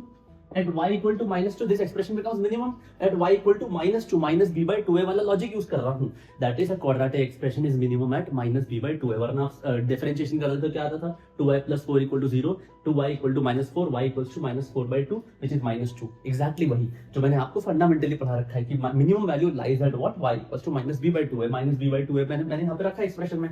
अगर -b/2 एक्सप्रेशन में रखता हूँ तो जो मेरा मिनिमम एक्सप्रेशन होगा वो कुछ ऐसा दिखता है, -2 का whole square plus 4 into -2 minus 5a. The expression becomes 4 minus 8. This becomes what? -4 minus 5a. इसकी मुझे मिनिमम वैल्यू निकालनी है, -4 minus 5a. अब जब भी मैं a का वैल्यू -2 रखता हूँ तो मेरे पास एक वैल्यू क्या आएगी? 100 and -100 प्लस हो जाएगा नहीं. तो इसकी दो पॉसिबल वैल्यूज क्या क्या आएगी मेरे पास? दो possible values for a equal to -22. The expression becomes -22 into -5 that becomes 110 -4, तो 106 आ रहा है एक value. And for a equal to -26 the expression is coming out to what? -26 into 5 -130. देखो 5a की वैल्यू यहीं से आ गई, -130 that becomes what? 126. कौन सा मिनिमम वैल्यू है? That is my answer. Answer is 106 because expression में वैसे ऐसे भी यहाँ पे मैं डायरेक्टली 5a ही रख देता, मुझे a की वैल्यू रखने की जरूरत नहीं थी. Answer is coming out to be 106. And for this very reason, because I could see the fact that कि इस क्वेश्चन के अंदर और कुछ रिक्वायर्ड है ही नहीं, ये दो एक्सप्रेशन है, इससे कॉमन रूट निकालना. In the examination scenario also I think this is doable because हमें बस वैल्यू पुट करनी है. वैल्यू पुट करने वाला लॉजिक से ज्यादा इजी लॉजिक तो अभी तक क्वाड्रेटिक्स और आपका अलजेब्रा में होता ही नहीं है. तो अगेन अ वेरी डूएबल सम. अगर आपका इन दोनों में से जो मिनिमम वैल्यू होगा वो मिनिमम मेरा आंसर हो गया. तो final answer is coming out to 106. Hope you got this one. Hope you could, even if you are a 27 aspirant, you pick up the learning. Okay, that common root निकालते कैसे, हम common root की language पहले भी कर चुके हैं, तो I think you should be able to do it. I hope you were able to do it. Guys एक सेकंड में चेक कर रहा हूं चार्ट 27 माइनस 15 बाय ठीक है हां तो सब करते हैं तो मैक्सिमम तो 30 तक कैंसिल करता है इधर देखो प्रोडक्ट रूट नहीं कर सकते ठीक माइनस बाय 3 पर अगेन माइनस अच्छा होता है माइनस 3 बोलते हैं ठीक है प्रोडक्ट रूट चेक करते हो कि माइनस बाय 3 पर अगेन विच वैल्यू ऑफ एक ही है दोनों प्रोडक्ट रूट ले not that two minus anyway last वाला ये क्वेश्चन था ये ऐसा है Okay, question 13. After solving 12 question or going through at least 12 sums, एक खुशी की लहर छा जानी चाहिए कि okay, this is question number 13. This is the kind of question that I have already done. This is basically based on cyclicality. मुझे कोई वरी करने की जरूरत नहीं है, मुझे बस 9 को डिवाइड करना और बहुत सिंपल सा सोल्यूशन आने वाला है मेरा. एकदम cyclicality वाला एकदम फील आ जाना चाहिए कि हाँ हमने इस टाइप के क्वेश्चन किए हुए हैं, हम कर सकते हैं.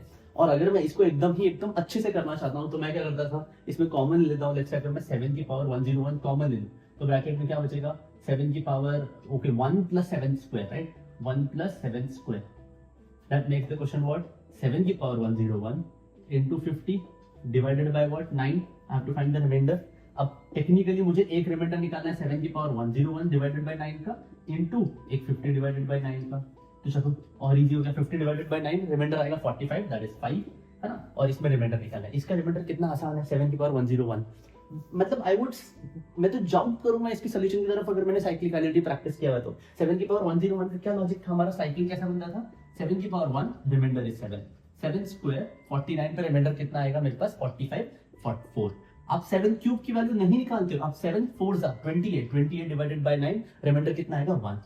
Once I get 1, this becomes a cycle of 3 terms, 7 4 1 7 4 1 7 4 1. All in all what you have to do now is, आपको पता चल गया जैसे मेरी 3 टर्म्स की साइकिल बनी हुई है, all I have to do is divide 101 divided by what is my remainder, 101 divided by 3 99 का remainder 2 आया. तो second term of the cycle which is what 4 is my remainder when 7 power 101 divided by 9, 7 power 101 divided by 9. So 4 is my remainder. 4 into 5 20 cannot be my remainder because how can remainder is greater than divisor. तो 20 के बाद और 18 निकल आ सकता है, hence final remainder is coming out to be 2. I think this is the kind of question that I look forward to in the examination. मैंने कहा था ना कुछ नंबर ऑफ क्वेश्चंस तो बहुत इजी लगेंगे और वो इस टाइप के क्वेश्चन होते हैं जो हम पहले किए हुए होते हैं और इसी से हमारा कॉन्फिडेंस भी बढ़ता है कि चलो इसके अंदर एक और क्वेश्चन हमारा राउंड 1 आ गया. तो टिपिकल राउंड 1 कैटेगरी, इससे इजी क्वेश्चन कुछ नहीं हो सकता. 2 is my answer. आप चाहते तो इस तरह से भी कर सकते थे. For another alternative way I could have done is कि मेरे को साइकिल पता चल गया 74101 का है, 741. तो 101 रिमाइंडर आ रहा है 2. आप 103 को भी डिवाइड कर लो 3 से, रिमाइंडर क्या आ रहा है मेरे पास. अब मेरे पास रिमाइंडर 103 को लिया मैं, दो अलग अलग टर्म की तरह ट्रीट कर सकता हूं, मतलब alternatively this is how also I can solve it. तो 101 डिवाइडेड बाय 3 102 होता है first term of the cycle. तो 7 plus 4 7 क्योंकि first term of the cycle ये है, सेकंड ये रिमाइंडर 1 आ रहा है तो first term of the cycle. तो this divided by 9 gives me remainder what 4. This divided by 9 gives me remainder 7. 7 plus 4 11 आ रहा है. 11 नहीं हो सकता है, डिवाइजर बड़ा है, अभी भी एक 9 सबट्रैक्ट हो सकता है. तो again 11 divided by 9 remainder is 2 which we already did. So both the ways it is doable. आप एक साइकिल बनाते हो और एक question becomes so easy, so direct that you should be feeling happy and confident in the actual paper. Yes, I got one of those sums that I have practiced before. Cyclicality पे एकदम direct question. तो again a very easy, very doable, something that we have already done so many times in the life class पहले कहीं पे भी. तो if you are someone who has solved number system, if you have done remainders, these are the type of sums that you look forward to in the actual examination so that you can get those +4 marks in that very second you looked at the sum. ठीक है. So answer is finally 2. This is a very straightforward and round 1 question. Let's look at question number 14. By the end of question number 14, I think there will be some bit of confidence in you by you attempting at least 5 or 6 questions that we solved earlier at round 1. And then you have to traditionally decide that even if this is a round 2 question for you, would you like to solve it here and then? मतलब होता क्या क्योंकि आप जब 15 question कर रहे हो in the timeline of 40 minutes, the relative pressure of time is little lesser. So you have to make that call also that the last 2 questions, if they are doable then and there, would you like to attempt it to get some bit of solution or not? If you are not able to solve it, then I completely understand. But this question was slightly tricky in terms of, but if you are an SIPM student, I'm assuming you have done these kind of languages where we have done sum of 3 numbers, multiple of 7, sum of 3 numbers, multiple of 3, product of 2 numbers, multiple of 3. तो इस type के languages हमने करी हुई है, but ये थोड़ा extra requirement है. मतलब ये उतना स्टैंडर्ड नहीं है जितना मैंने पहले स्टैंडर्ड क्वेश्चंस करे हुए हैं. बिकॉज स्टैंडर्ड लैंग्वेज से एक लेवल ऊपर है तो मैं इसको उस डिफॉल्ट पे पढ़ते वक्त भी शायद क्लिक कर ना पाऊं. मतलब इन the actual examination I am not even sure कि मैं पेपर प्रेशर में इसको क्लिक कर पाता कि नहीं।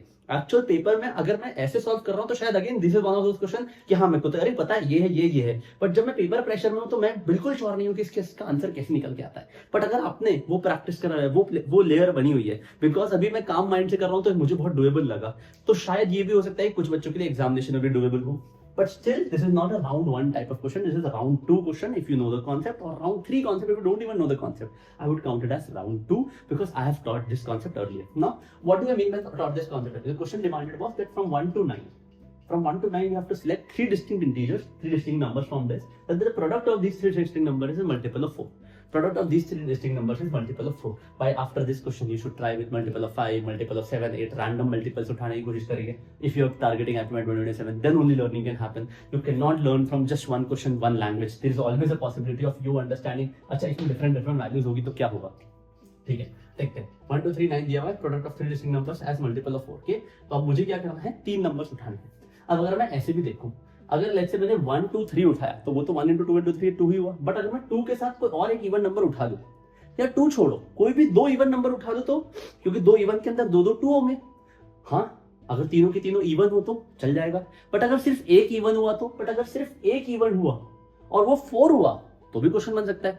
आप ये सोच रहे होंगे ना, हाँ भैया अगर मैं सिर्फ ऐसा एक 4 रख लूं और बाकी 2 केसेस बना दूं, 8 रख लूं और केसेस बना लूं, 12 रख लूं, that becomes a little hassle. But अगर इसका मैं केसेस वाइज देखूं एकदम after I solved it, only logic that I was able to develop in my solution was, अगर मैं केस 1 बनाऊं तो that would be what, let the all 3 numbers be even. Because all 3 numbers are even, any 2 even numbers के अंदर 2 होगा तो 2 into 2 becomes multiple of 4. The case 2 that I was able to think in the lines was कि let 2 values be even, 2 values be even and 1 value is off. Because 2 values are even, उसके अंदर जैसे 2 into 6, 2 into 4 into some number, और 6 into 8, ऐसे कोई भी 2 even values है वो मोर देन सफिशिएंट है, right? That will make the number. और देखो ये तीनों दोनों केसेस में कोई ओवरलैप भी नहीं है. And case 3 that I could think in the lines was of 1 even value and 2 odd. But भैया इसमें मल्टीपल ऑफ 4 कैसे बनेगा? यस, तो in this case when the value is 4 और 8, दैट इज मल्टीपल ऑफ 4 के ही हो. इसके अंदर जो इवन वैल्यू है, ये जो इवन वैल्यू है, if this itself is multiple of 4k, that makes it 4k into odd makes it 4k. If you got this, then the question becomes easy and easy peasy. अब अगर even values की मैं बात करूं, कितनी even values possible है मेरे पास? Option क्या क्या है? 2, 4, 6, 8. These are the 4 options. In how many ways I can select 2 values, 3 values out of it to become a even values? The number of ways you can select it is 4c3, that are 4 ways. अगर मैं 2 odd even की बात करूं, मेरे पास 2 अच्छा odd values कौन कौन सी है? 1, 3, 5, 7, 9. There are 5 odd options available to me, 4 even options available to me. So I have to select 2 even values from 4 even values, which is what? 4c2 into, I have to select 1 odd value, which is what? 5c1. 4c2 into 5c1, 4 into 3 divided by 2, which is 6. 6 into 5, 30. 6 into 5, 4, 3, 12 divided by 2 is 6, 6 divided 30. अच्छा ये वाला last case, because मैंने चाहता हूँ कि ये जो एक इवन वैल्यू मेरे पास आ रही है, ये जो एक इवन वैल्यू आ रही है वो भी मेरे पास मल्टीपल ऑफ 4 ही हो, मल्टीपल ऑफ 4 ही हो. फॉर एग्जांपल 4 और 8 ही, ये 2 वैल्यूज 4 और 8 ही. अगर ये दोनों वैल्यूज है, which is what, 2c1, and जो बची कुछ वैल्यूज है 5c2. 5c2 is 5 4s are 10, 10, so which becomes 10. 5 4s are 20, 20 divided by 2, 2c1 is 2 only. I remember, this is what I want you to have the command of remembering these values directly and not doing 5 into 4 divided by 2, है ना? Final solution, अच्छा wait, 10 into 20, ये 2c1 multiply नहीं किया, this becomes what, 20. तो solution answer, final answer is 4 plus 20 plus 30, and that becomes what? Possible answer is my 54. ठीक है? Again, this whole thing is not easy to click. That's why it's round 2, and that's why you need that extra practice of trying these type of sums. अच्छा, just because आपने ये answer समझ गए, ये answer आ गया, learning has not stopped yet. If you are someone who is applying, targeting other examination or targeting, next year's paper, you should look forward to trying with different values. इसकी 4 की जगह पे 8 के रख देते हैं, 12 के रख देते हैं, और मतलब 8 के बना दिया, या फिर 5 के बना दिया, 6 के बना दिया. कैसे करना है वो लॉजिक डेवलप करो, और वो खुद से जब आप हिट एंड ट्रायल करते हो, इस तरह से लॉजिक डेवलप करने की कोशिश करोगे, प्रैक्टिस करोगे, तभी आएगा. Okay, learning doesn't happen just by watching the videos. You have to pick up pen, paper and solve it as much as possible. My part of the job is to give you so much that platter of information, but it's you who have to pick up pen, paper and solve it. I hope I was able to add the value in the solution. We did it in a very smart and a very standard approach that we could have followed for this question. Okay, let's look at the next one. This was a round 2 question. If Then you have A and B. Sir B में एक ही case होगा, आपको one Last question of the entire essay section. Now this is the time where I make the final call. That even if this is a round 2 question, I do it here and मतलब अगर ये round 1 round 2 हुआ उसके basis में इसको अभी क्या भी करूंगा, वरना मैं छोड़ ही दूंगा इस क्वेश्चन को. That is the kind of categorization I need to do at last 2-3 sums, because I can't be like कि चलो इसको बाद में करते हैं. अरे बाद में क्या, आपका बाद अभी स्टार्ट हो रहा है. तो अगर ये राउंड 2 है तो राउंड 2 में इसको देख लो ना अगर हो रहा है तो, वरना इसको करो ही मत, इसको छोड़ देंगे हम. That's what I call it. That last 1 or 2 questions are just your round 1 and round 2 at one same point in time where you decide, okay, I'm able to do it, I'm not able to do it. If I'm able to do it, let's do it, or else leave it. ठीक है. Again, when I looked at the question, there was a set m given to me. एक set दिया हुआ था 1 1. ये बड़ा traditional सा value दिया हुआ है 1 1 1 a b c a square b square c square a plus b plus c की value minimum value of a square plus b square upon c square पूछा हुआ है. तो इसको सॉल्व करना पड़ेगा. अच्छा, एक और क्या दिया हुआ था, इसका डिटरमिनेंट इक्वल टू 0, इसका m का डिटरमिनेंट इक्वल टू 0 दिया हुआ था. तो शायद इसका डिटरमिनेंट सॉल्व करके abc का कुछ रिलेशन आएगा, फिर मैं उसमें ये यूज करके कुछ करूंगा. मतलब मेरे लिए कॉम्प्लिकेटेड है even if I look at it, because again मेरा कमांड ओवर मैट्रिक्स का डिटरमिनेंट थोड़ा वीक है. अगर आपका कमांड अच्छा है फॉर अ जेई एस्पिरेंट जो रिसेंट में जेई पढ़ा हुआ, उसके लिए शायद ये राउंड 2 क्वेश्चन पक्का हो रहा है. बट मैं तो इस क्वेश्चन को इस पॉइंट इन टाइम के बाद थोड़ा सा हेजिडेंट ही हो जाता हूँ कि पता नहीं मैट्रिक्स का डिटरमिनेंट कैसे निकालेंगे, फिर कैसे होगा. बट थोड़ा प्रोसीड करते हैं. अगर ऐसा हमने लाइफ क्लास में देखा हुआ है set 1a b a square 1b b square, again मैं डिटरमिनेंट डायरेक्ट निकालने जाऊंगा, it will be very problematic, क्योंकि bc स्क्वायर ऐसे करते करते 3 बार खोलना पड़ेगा. तो इसको खोलने से पहले what I mean is determinant solve करने से पहले आप एक स्टैंडर्ड प्रोसेस फॉलो करते थे. What was that standard process? That you try to make as many zeros as possible. तो लेट्स से अगर मैं इसमें कॉलम ऑपरेशन करता हूं, व्हिच इज व्हाट मैं c2 पे c1 c2 पे करता हूं. Okay, what I mean is कि लेट्स से मैं c2 पे करता हूं c2 minus c1 और c3 पे कर रहा हूं c3 minus c1. Why am I doing this? This operation allows to make these two columns 0, क्योंकि एक बार 1 minus 1 0, तो ये पूरी के पूरी कॉलम, इससे डिटरमिनेंट की वैल्यू चेंज नहीं हो रही है. ये तो हमने पढ़ा हुआ है मैट्रिक्स डिटरमिनेंट के अंदर हम रो ऑपरेशन या कॉलम ऑपरेशन करते हैं such that this column operation is not changing. देखो c1 चेंज नहीं हो रहा है, तो मैं c1 को c2 पे लगा सकता हूं, c1 को c3 पे लगा सकता हूं. तो value of the determinant remain same. मैं करता हूं for example c2 minus c1 करूंगा तो ये वैल्यू कितना हो जाएगा 1. अगेन मैं डायरेक्ट सेट m इसकी वैल्यू लिखना चाहता हूं ना, इसकी वैल्यू हो जाएगी 1 a square 1 minus 1 0. मैं क्या कर रहा हूं, सारे कॉलम 1 के एलिमेंट्स और कॉलम 2 के एलिमेंट्स में सब्ट्रैक्ट कर रहा हूं. 1 minus 1 0 b minus a and this becomes what b square minus a square. Same applies c3 minus c1, which is what 1 minus 1 0 b minus c minus 1 minus 1 0 c minus a को मैं subtract कर रहा हूं c से, और c square minus a square. Oh nice, now things becomes easier. At least now you can solve it. And not only that, you can take common here. You can observe कि इस particular रो से मैं b minus a common ले सकता हूं. b square minus a square क्या होता है, b minus a into b plus a. c square minus a square क्या होता है, c minus a into c plus a. तो after taking b minus a common and after taking c minus a common, this determinant becomes 1 a square 0 1 b plus a 0 1 c plus a. Interesting. और अब मैं जब इस determinant को खोलता हूं तो because now the question has become far more approachable, मतलब अब मैं इस डिटरमिनेंट को खोल सकता हूं ना, कि खोलने से मेरा मतलब होता है सॉल्व कर सकता हूं. तो अगेन मैं इस पर्टिकुलर रो पे ऑपरेट करता हूं, क्योंकि बाकी दो तो ऑपरेशन मेरे 0 हो जाएगी, जैसे 0 into सम नंबर, फिर 0 into सम नंबर, तो सिर्फ और सिर्फ वन एलिमेंट वाला ही निकालना है. तो फाइनली डिटरमिनेंट की वैल्यू कितनी हो जाएगी, c plus a minus b plus a. तो इसकी डिटरमिनेंट वैल्यू कितनी हो जाएगी, this b minus a into c minus a जो मैंने कॉमन दिया था, c plus a minus b plus a, which makes it a and a cancel, c minus b, and this is equals to 0. अब again this becomes an algebraic question of its own. ये expression दिया है मुझे, और मुझे दिया हुआ है कि a plus b plus c is equal to 0, और उससे minimum value of this function पूछा हुआ है. I have to do at some point hidden trial maybe, or maybe not, maybe I can do it algebraically as well. Let's try to proceed. अब अगर मुझे ये expression दिया हुआ है, तो क्या मैं abc को इक्वल टू 0 रख दूं, मतलब a equal to b equal to c रख देता हूं, क्योंकि तीनों एक्सप्रेशन में a equal to b equal to c 0 हो गया. अच्छा, तो ये 3a equal to 3b equal to 3c it become 0. तो मतलब मैं क्या कहना चाहता हूं, बिकॉज़ a इनटू b, ये b minus a into c minus a into c minus b equal to 0, तो मैंने बोला इसमें b equal to a, c equal to a और c इक्वल टू b भी तो रख सकता हूं. That makes it a equal to b equal to c. But ऐसे रखने में मतलब मैं तीनों वैल्यू को 0 बना रहा हूं, व्हिच इज नॉट नेसेसरी. क्या पता एक फैक्टर ही 0 हो. That is the concept that you have to pick it up. कि एक्चुअली तीनों के तीनों फैक्टर 0 नहीं थे, आपको सिर्फ एक ही 0 बनाना था, और वो आप देखते हैं वो किससे बनाएंगे. मतलब आप या तो इस क्वेश्चन के अंदर अगर आप तीनों 0 रख देते हो, तो मेरा जो हिंड्रेंस है if I put a equal to b equal to c, that makes a plus b plus c, or I would say a equal to plus a plus a plus a, which is 3 equal to 0, which makes abc equal to 0, then product becomes 0, hence it cannot be 0.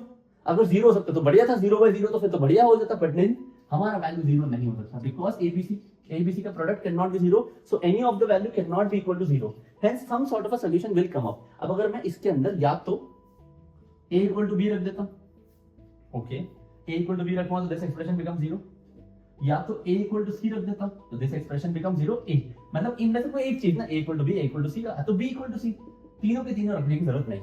If I put a equal to b, this expression which is what, a plus b plus c becomes what, 2a plus c equal to 0, then c becomes what, minus 2a, and now my expression a square plus b square becomes what, a square plus b square becomes 2a square, a square plus a square, क्योंकि a की जगह b रख दिया तो 2a square, and c की जगह पे क्या रख दूंगा, minus 2 का a का होल स्क्वायर, minus 2a का होल स्क्वायर, तो c की जगह पे ये रख दिया, तो इस एक्सप्रेशन की वैल्यू कितनी हो जाएगी, 1/4, which is not minimum if I see it. ये तो मिनिमम वैल्यू, क्या पता हो मिनिमम 1/4 हो, आंसर मार्क करना पड़े 0.25. आगे देखते हैं, आगे की वैल्यूज देखते हैं. अगर मुझे इसको मिनिमाइज ही करना है, मिनिमाइज करना था मैक्सिमाइज करना है, आई डोंट रिमेंबर मिनिमाइज या मैक्सिमाइज, मैक्सिमम वैल्यू निकालनी थी और मैं क्वेश्चन के अंदर मिनिमम लिखा हुआ था. I hope you guys would be consider it to not you know make me solve the entire question again, but this question required me to find the maximum value. अगर minimum value बोलता तो शायद ये minimum value होती है, और maximum value पूछा है तो maximum value निकालने की कोशिश करते हैं. Again, let's move ahead. तो अगेन क्वेश्चन के अंदर a equal to c अगर मैं रख देता हूँ, a equal to c रखूंगा तो ये एक्सप्रेशन क्या हो जाएगा, 2a plus b, मतलब देखो अगर मैं a equal to c इस एक्सप्रेशन में रख देता हूँ, a equal to c रख देता हूँ तो 2c plus b हो जाएगा, या फिर a b c की जगह पे यहाँ पे a plus c रखते हैं ना, तो ये हो जाएगा 2a, मैं c की जगह पे ही रखता हूँ क्योंकि मैं चाहता हूँ कि c रहे पिक्चर में इस एक्सप्रेशन के लिए, या तो c नहीं भी रहेगा तो चलेगा. 2a plus b equal to 0, तो b equals to minus 2a और 2c बात एक ही हो गया. और फिर मैं इस एक्सप्रेशन की वैल्यू निकालने की कोशिश करता हूँ. दैट मेक्स इट व्हाट, मैं यहाँ पे a की जगह पे क्या रखने वाला हूँ, a की जगह पे तो a स्क्वायर ही होगा, और b की जगह पे minus 2a square, a square plus minus 2a square upon c square, which c square की जगह पे a स्क्वायर ही रख दो. That makes it what, a square plus minus 2a square 4 square, 4a square plus a square which is 5a square upon a square, which makes it 5. तो आपकी एक value आएगी 1/4, एक वैल्यू आएगी 5. और इस वाले केस में जहां पे मैं b इक्वल टू c रखता हूं, it is as good as मैंने a इक्वल टू c रखा. क्यों? क्योंकि अगर मैं b इक्वल टू c रखता हूं, a इक्वल टू c रखता हूं, एक्सप्रेशन में सेम ही चीज रहेगा. For example this becomes what, b plus c, this becomes 2b plus a equal to 0, तो a equal to minus 2b. If a equal to minus 2b अगर मैं इस एक्सप्रेशन में माइनस 2b रख दूं तो सेम ही चीज हो गई, ये माइनस 2b का whole square plus b square upon what, b square, क्योंकि मैंने a b की जगह पे c रख c की जगह b रख दिया. That makes it what, again 5. So maximum possible value or only 3 values that are possible is either 1/4 or 5 or 5. Hence maximum, max possible value, max value is 5. Max value is 5. Max value is 5 in the entire expression. The another way that I could have proceed from here onward by not doing algebraically, by just doing hit and try. What I mean by hit and try, if I look at here is a plus b plus c equal to 0. अब इनमें कोई दो value तो equal होनी है, तो या तो मैं a इक्वल टू c रख दूं या तो a इक्वल टू b रख दूं. क्योंकि अगर मैंने let's say a equal to a और b का वैल्यू 1 1 रख दिया तो फॉर एग्जांपल ये 1 1 और ये -2 हो जाएगा, फिर क्योंकि 1 + 1 -2 बनाना पड़ेगा. लेट्स से मैं इनकी वैल्यू 1 और 2 2 रख दूं तो ये 2 और 2 हुआ तो ये -4 होना पड़ेगा. But 2 square plus 2 square upon -4 square value छोटा हो रहा है. तो what I try to see is कि मैं c को मिनिमाइज करूं, c को मिनिमम रखने की कोशिश करता हूं और a b c में से एक को कोई बड़ा बनाता हूं. तो मैंने क्या कहा, a और c को इक्वल रख देता. फॉर एग्जांपल अगर मैंने सिर्फ और सिर्फ ये किया होता कि a का वैल्यू ले लेते हैं -1, c का वैल्यू ले लेते हैं -1, तो b का वैल्यू कितना हो गया, +2. This becomes what, -1 का स्क्वायर plus 2 का स्क्वायर upon -1 का square. Again, this kind of a hit and try doesn't always click in the actual examination. So I've shown you how to proceed it in a very step-by-step logical format that I had to. But अगर मुझको hit and trial अगर click हो पाता है कि यार मैं जब भी c का वैल्यू अलग रख रहा हूँ a और b से, तो मैग्नीट्यूड टर्म में c बड़ा हो रहा है और c स्क्वायर जो भी है नेगेटिव टर्म भी है, बट उसका स्क्वायर करने पे डिनोमिनेटर बड़ा हो रहा है, तो ये वैल्यू मैक्सिमाइज नहीं हो रही. तो इसको छोटा रखना चाहिए, इसको छोटा रखा तो मैंने बोला एक वैल्यू तो इसके इक्वल रखना ही पड़ेगा, तो दूसरी वैल्यू का मैग्नीट्यूड बढ़ गया. इस तरह से मेरे पास ये वैल्यू भी 5 ही आ रहा है. 2 स्क्वायर प्लस -1 का square is 4 square plus 4 plus 1 4/1 which is 4 + 1/1 is 5. Hope you got it. तो अगेन आप ऐसे भी प्रोसीड कर सकते थे. देखा अगेन शायद मैं एग्जामिनेशन में यहां तक पहुंच जाता, बट मैं ये नहीं कर पाता. In the examination scenario this is terrifying for me, at least for me, and you may not also always want to do these kind of things in the actual examination because you tend to get messed up. जो pressure होता है ना paper का, वो आपको बहुत mess up करता है. So it's ideal for you to know it as a fundamental, but don't try to do it in the actual paper, because I keep on pushing you guys to not try to enter into a pit hole where you get stuck. This is something that you do after you've done everything that is doable for you. This is what you learn, so that in case once you have done the paper in a very short span of time, like 20 minutes, 25 minutes, and there are 15 minutes left, you want to play with these kind of 4-5 sums which are very tricky, very dense in terms of process. This is not a difficult question. This is standard one, but in the examination scenario, going with A equal to B, A equal to C, or B, the fact that there is an or here, the fact that there is an or here, the fact that there is an or here, it does not necessarily can be clicked every time in the actual examination. Okay, because the moment you think अरे ये तो expression का product zero है, तो A equal to B, C equal to A equal to C, पर आपको realise नहीं होता है ABC का प्रोडक्ट जीरो थोड़ी हो सकता है, क्योंकि the moment you put here A equal to B equal to C, which becomes 3A equal to 0 and A becomes 0, so that is not feasible, that is not possible, hence you could have rejected the question in that lens. Okay, thank you so much. I hope you got the entire fundamental of all the 15 questions that we tried to solve. I'll try to summarize what all questions that we just did in a very very learning way, how you could have treated the entire 15 question of this QAS section of IPM 2026, and what kind of question is grouped into round 1, what kind of questions are grouped into round 2, and what kind of questions are grouped in round 3. So now when you come at the question number 3, you see a set of questions, you see an LRDI information. मतलब आप एक data set देखते हैं ना, आप उसे read करने लगते हैं, then all of a sudden don't you think you should realize that okay, this could be an LRDI set because the data set is given in such a fashion कि आपको कुछ वो बताना है, साइट सीइंग है, ये वो, and then आपको don't you think that आपको ऐसा थोड़ा सा जाना चाहिए नेक्स्ट क्वेश्चन पे, देखना चाहिए अच्छा इस पे कितने सेट ऑफ क्वेश्चन है, अच्छा ये अकेला क्वेश्चन है क्या, थोड़ा आगे स्क्रॉल करना चाहिए. लॉट ऑफ पीपल, मतलब one of the few students that I know of actually read this question, solved this on one single paper, and then left the paper to aside and then saw okay ये तो वही same set है. This shouldn't be your approach. If you are someone who is smart enough, then approach the paper in a very smart way, right? You should know that okay, this is a set of question, it requires you to solve 3 questions, not just one, right? So question number 3, 5 and 9 were basic of this. So why this is the reason I'm recording this LRDI set together, because I'll be solving it together itself. I read the question number 3, okay, it's an LRDI set, okay, there's a question number 5 also, there is question number 9 on the same set, and it is very much possible that this data set questions are extra, separately, they're scattered over the entire paper and they are not together all together, right? That could be possible in IPM 2027 as well, in the coming papers as well. You don't need to expect the fact that कोई सारे set of questions साथ में होंगे, क्योंकि वो एक randomizer लगाते हैं और मशीन आपका क्वेश्चन कहीं भी ऊपर नीचे कर सकता है. So this LRDI set basically had very easy language and all the 3 questions are super direct, and I think it is one of those easy sums that you practice when you start practicing LRDI, right? So even if you wouldn't have done too many concepts, too many LRDI sets, this would have been a cakewalk for you. If I start with the basic data set, है ना, again ये matrix arrangement आपको थोड़ा सा आना चाहिए, हम वो मैट्रिक्स डेटा सेट कैसे बनाते हैं, बट अगेन हम एकदम बेसिक स्टार्ट भी रीड करें. 5 friends A B C D E on a trip together. So there are 5 friends A B C D and E. While you're reading this is how you need to write the data on the paper, because so that you don't need to read the data again. Each of them likes at least one of the following 3 activities. Okay, there is countryside seeing, there is shopping, and then there is adventure sports, adventure sports. Shopping, तो shopping का हम CH बना देते हैं, shopping, adventure sports. Don't need to write the entire word. But until unless they both had exact same initial letters, you could have just write here C, S and A, right? And now you need to know that okay, there are these 5 people who are liking some or the other activities. Someone is liking shopping, someone is liking adventure sport. But ultimately अगर आपको ये दिख गया कि अच्छा ये data set requires you to enter this database, अगर यहाँ पे सारे boxes की value आ जाए, ये numbers की value आ जाए, तो life is good, है ना. अगर हमें पता चल जाएगा कि अच्छा A likes country side seeing और शॉपिंग और एडवेंचर स्पोर्ट, और अगर ये आपको दिख रहा है कि डेटा पढ़ कर, तो आप LRDI शॉर्ट सॉल्व करोगे, वरना छोड़ोगे. अप्रोच भी तो यही होती है, लीव करने की, अटेंड करने की. बट जैसे आपने डेटा पढ़ने लगा, आपको पता चलता है okay, it mention that no two friends like exactly the same set of activities. तो ऐसा नहीं हो सकता कि ए अगर country, what does this line mean means कि अगर ऐसे ये दोनों, ये ए अगर कंट्री साइड सीइंग और शॉपिंग पसंद करता है, तो बी भी ये दोनों नहीं कर सकता. वो तीनों के तीनों कर सकता है, या तो एक कर सकता है, या एक कर सकता है, या ये कॉम्बिनेशन कर सकता है. एग्जैक्टली सेम कॉम्बिनेशन नहीं बन सकता. Fair enough. That doesn't give me any data set to enter into the diagram that I did. A, B and E like exactly 2 activities each. A likes exactly 2 activities. I am writing here total number of activities. तो जितने number of ticks and crosses आएंगे. Let's say he likes these 2 activities, or he likes these 2 activities, or these 2 activities, right? A, B and 2 activities. Okay. D likes only countryside seeing. तो only countryside thing ही doesn't like this, and इसका number of activity हो गया 1.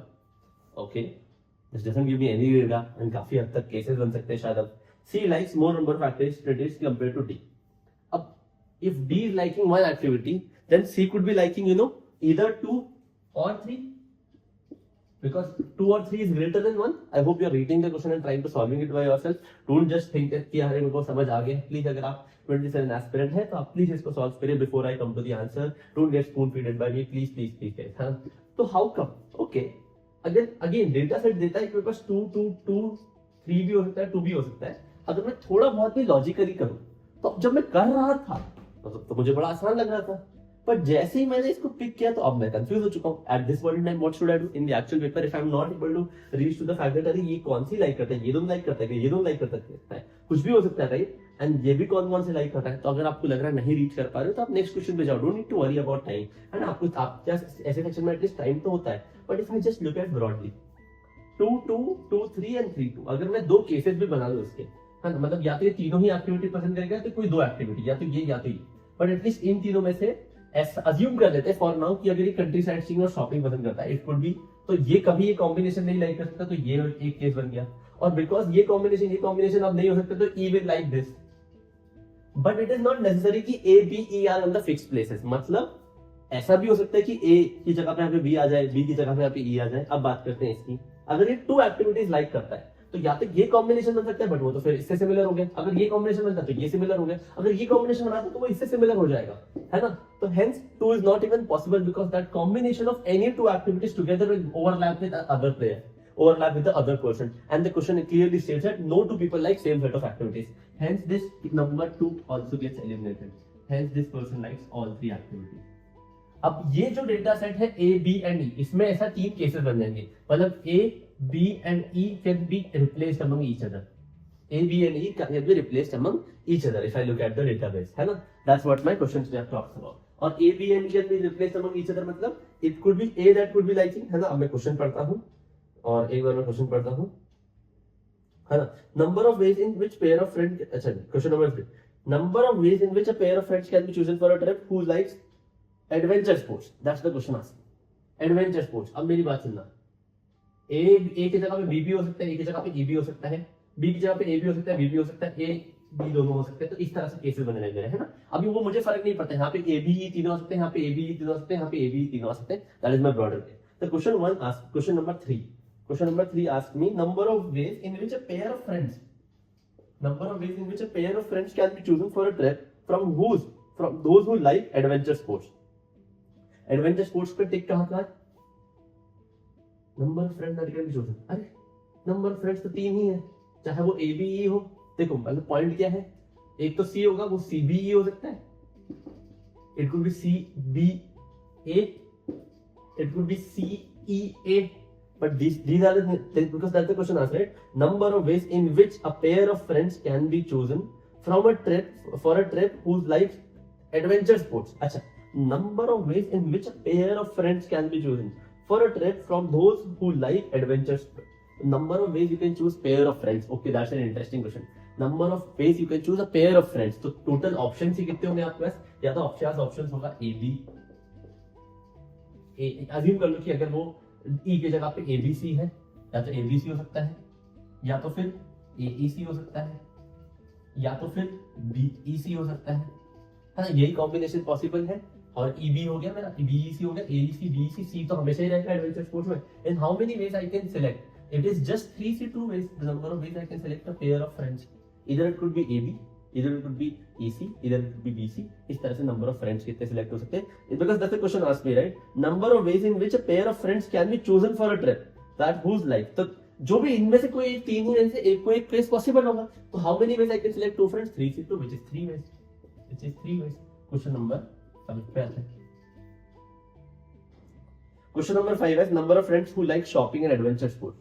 Shopping and adventure sports. Number of friends who like. अब वो combination कुछ भी हो सकता है ना, A B among themselves भी चेंज हो सकता है, बट नंबर ऑफ फ्रेंड्स पूछा हुआ है. Who like shopping and adventure sports. Who like shopping and adventure sports. There will only be 2 people because C के साथ या तो A होगा, C के साथ या तो B होगा, C के साथ या तो E होगा. There will be only 2 people. And the question number 9. This will be answer. This answer is 2. ठीक है. This is also my next answer. And question number 9 turns out to be the number of friends like countryside seeing is number of friends like country. अच्छा ये भी मुझे data set लिखना चाहिए था, ये डेटा सेट भी मुझे लिखना चाहिए था. Number of friends like countryside seeing is 4, इधर 3, इधर 3. The number of friends who like countryside seeing is 4. है ना? The final answer is 4 for this one. And this is my answer, 3, 2, 4.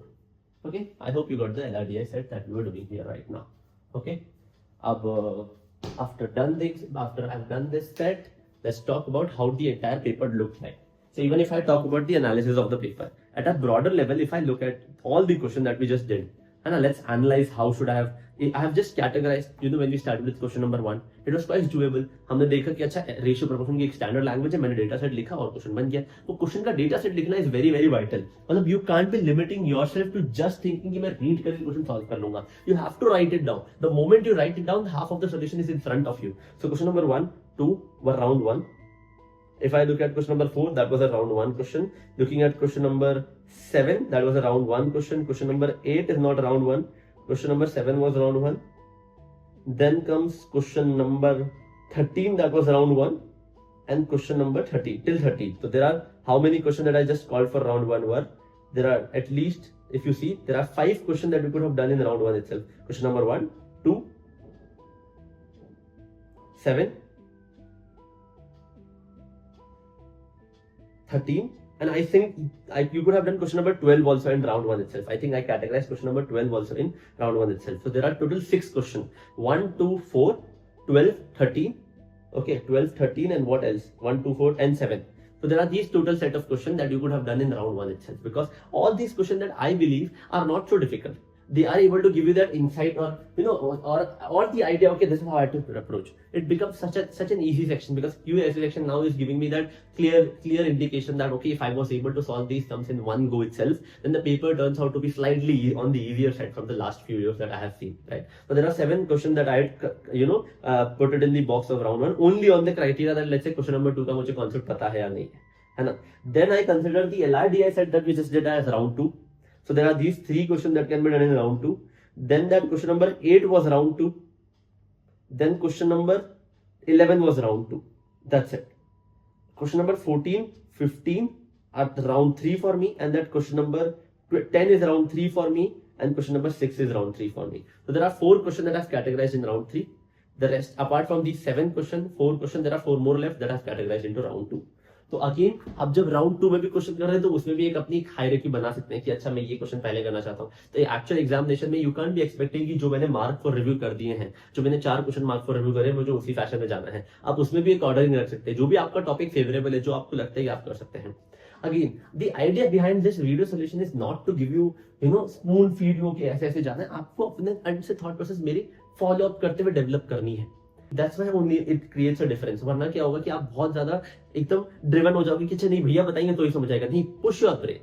All the question that you solve ahead, but from whatever time you are solving, don't watch just videos. Watching videos feels like a progress, but it's not an actual progress. Actual progress happens when you pause the video and you solve before the question. I am just a supplement in your preparation.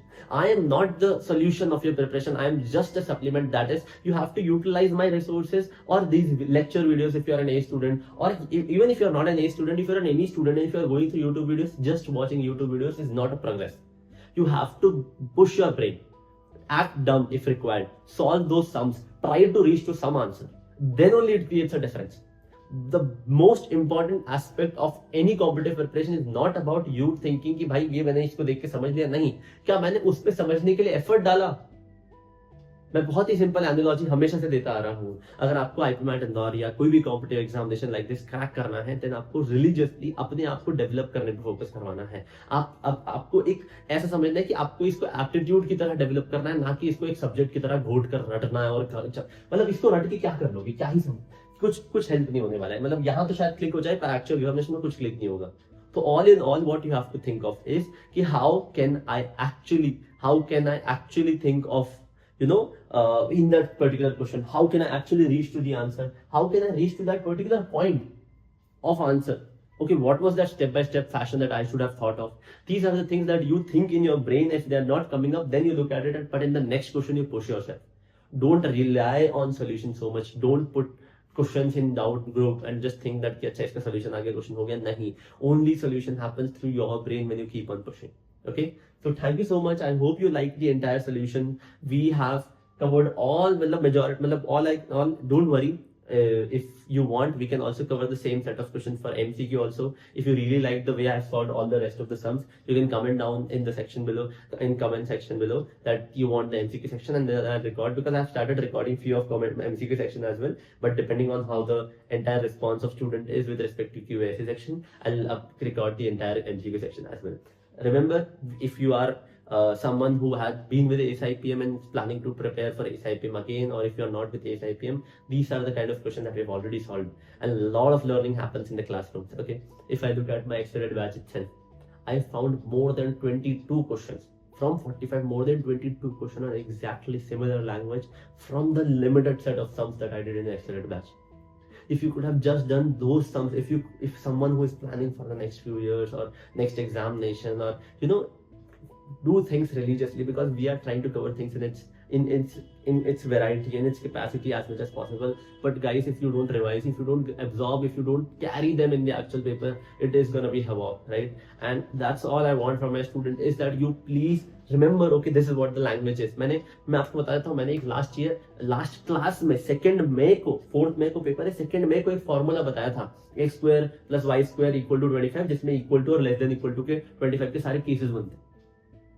उस question का एक direct formula बताया था और उस पर एक direct question आया था, जस्ट वैल्यू चेंज हो गई थी. एक क्वेश्चन था जो मैंने एग्जैक्टली सेम कॉन्सेप्ट बताया था, जो लीनियर इक्वेशन का होता है, मैंने लीनियर प्लस वो बनाया था, उसके ऊपर एक कॉम्प्लिकेटेड क्वेश्चन आया था, बस वहां पे क्वाड्रेटिक था और ये था. Again, if I just can't feed, I cannot ever be exhaustive, right? But if you would have picked up the fact that, okay, whenever such an expression is given to me and I have to find the real solution, I have to rearrange them and I have to come up to that point, okay, I need to create a graph of it. So I have covered that also in accelerated batch. I covered the sum of probability वाला जो question होता है, जैसे probability होता है, वो भी मैंने बताया था. ये जो इसमें इन्हीं सेट ऑफ क्वेश्चन में मैंने इतने सारे जो क्वेश्चन कराए, वहां पे कई सारे मैंने क्वेश्चन बता रखे हैं. MCQ सेक्शन में I found 7 to 8 question exactly similar language as what we have done in accelerated batch. Here also I found that there are almost all the concept that I was doing it very smoothly. For example, cyclicality. For example, profit and loss को हमने कितना cover किया हुआ है, हमने बहुत चीजें solve करी थी. But they only matters when you carry it in the examination, right? I really look forward to any future aspirant preparing religiously, not just by looking at videos, but actually pushing their brain cells to come to the answer. Okay? Then only learning can happen. Then only can learning happen. Okay? All the best for IPMA 27. If you are 26 aspirant and if you've gone through this video, don't be disheartened. I'm already proud of you. Any person who is watching this video, I'm already super proud of you. And 27 aspirants, please keep pushing yourselves. Don't rely on just watching videos. You have to push your brain to reach to the answers. I've repeatedly said this. I hope it gets into your brain what I just said. Okay? Thank you so much. Subscribe to the channel. If you really like the video, you can like it. If you like the way I approach to the solutions, you can comment down below.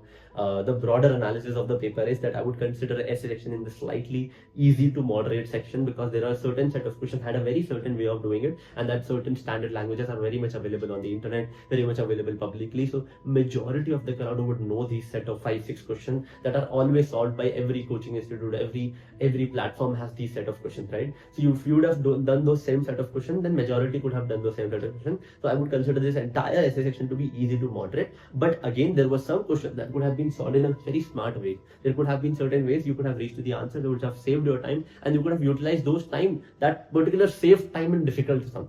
That's what it's all about, right? You try to do the questions in a much more smart, efficient fashion, such that you save time and you solve the difficult one, जैसे वो modulus वाला, वो वाले question जिसके अंदर हमें बहुत मेहनत लगी थी, वो प्रॉफिट एंड लॉस वाला जिसके अंदर मुझे step by step data set डालना था. So all this learning, all this step-by-step learning happens at ASIPM also. If you are preparing for next year or if you are preparing for IPMA 2028, you can check out our course as well. Thank you so much. Thank you. Ready to ace IPM? Get started by going on aceipm.com, and over there you'll see a free counseling button. You need to click on that and enter all your details so that one of your future seniors can get in touch with you and clarify all your queries about IPM and ACE IPM. Thank you.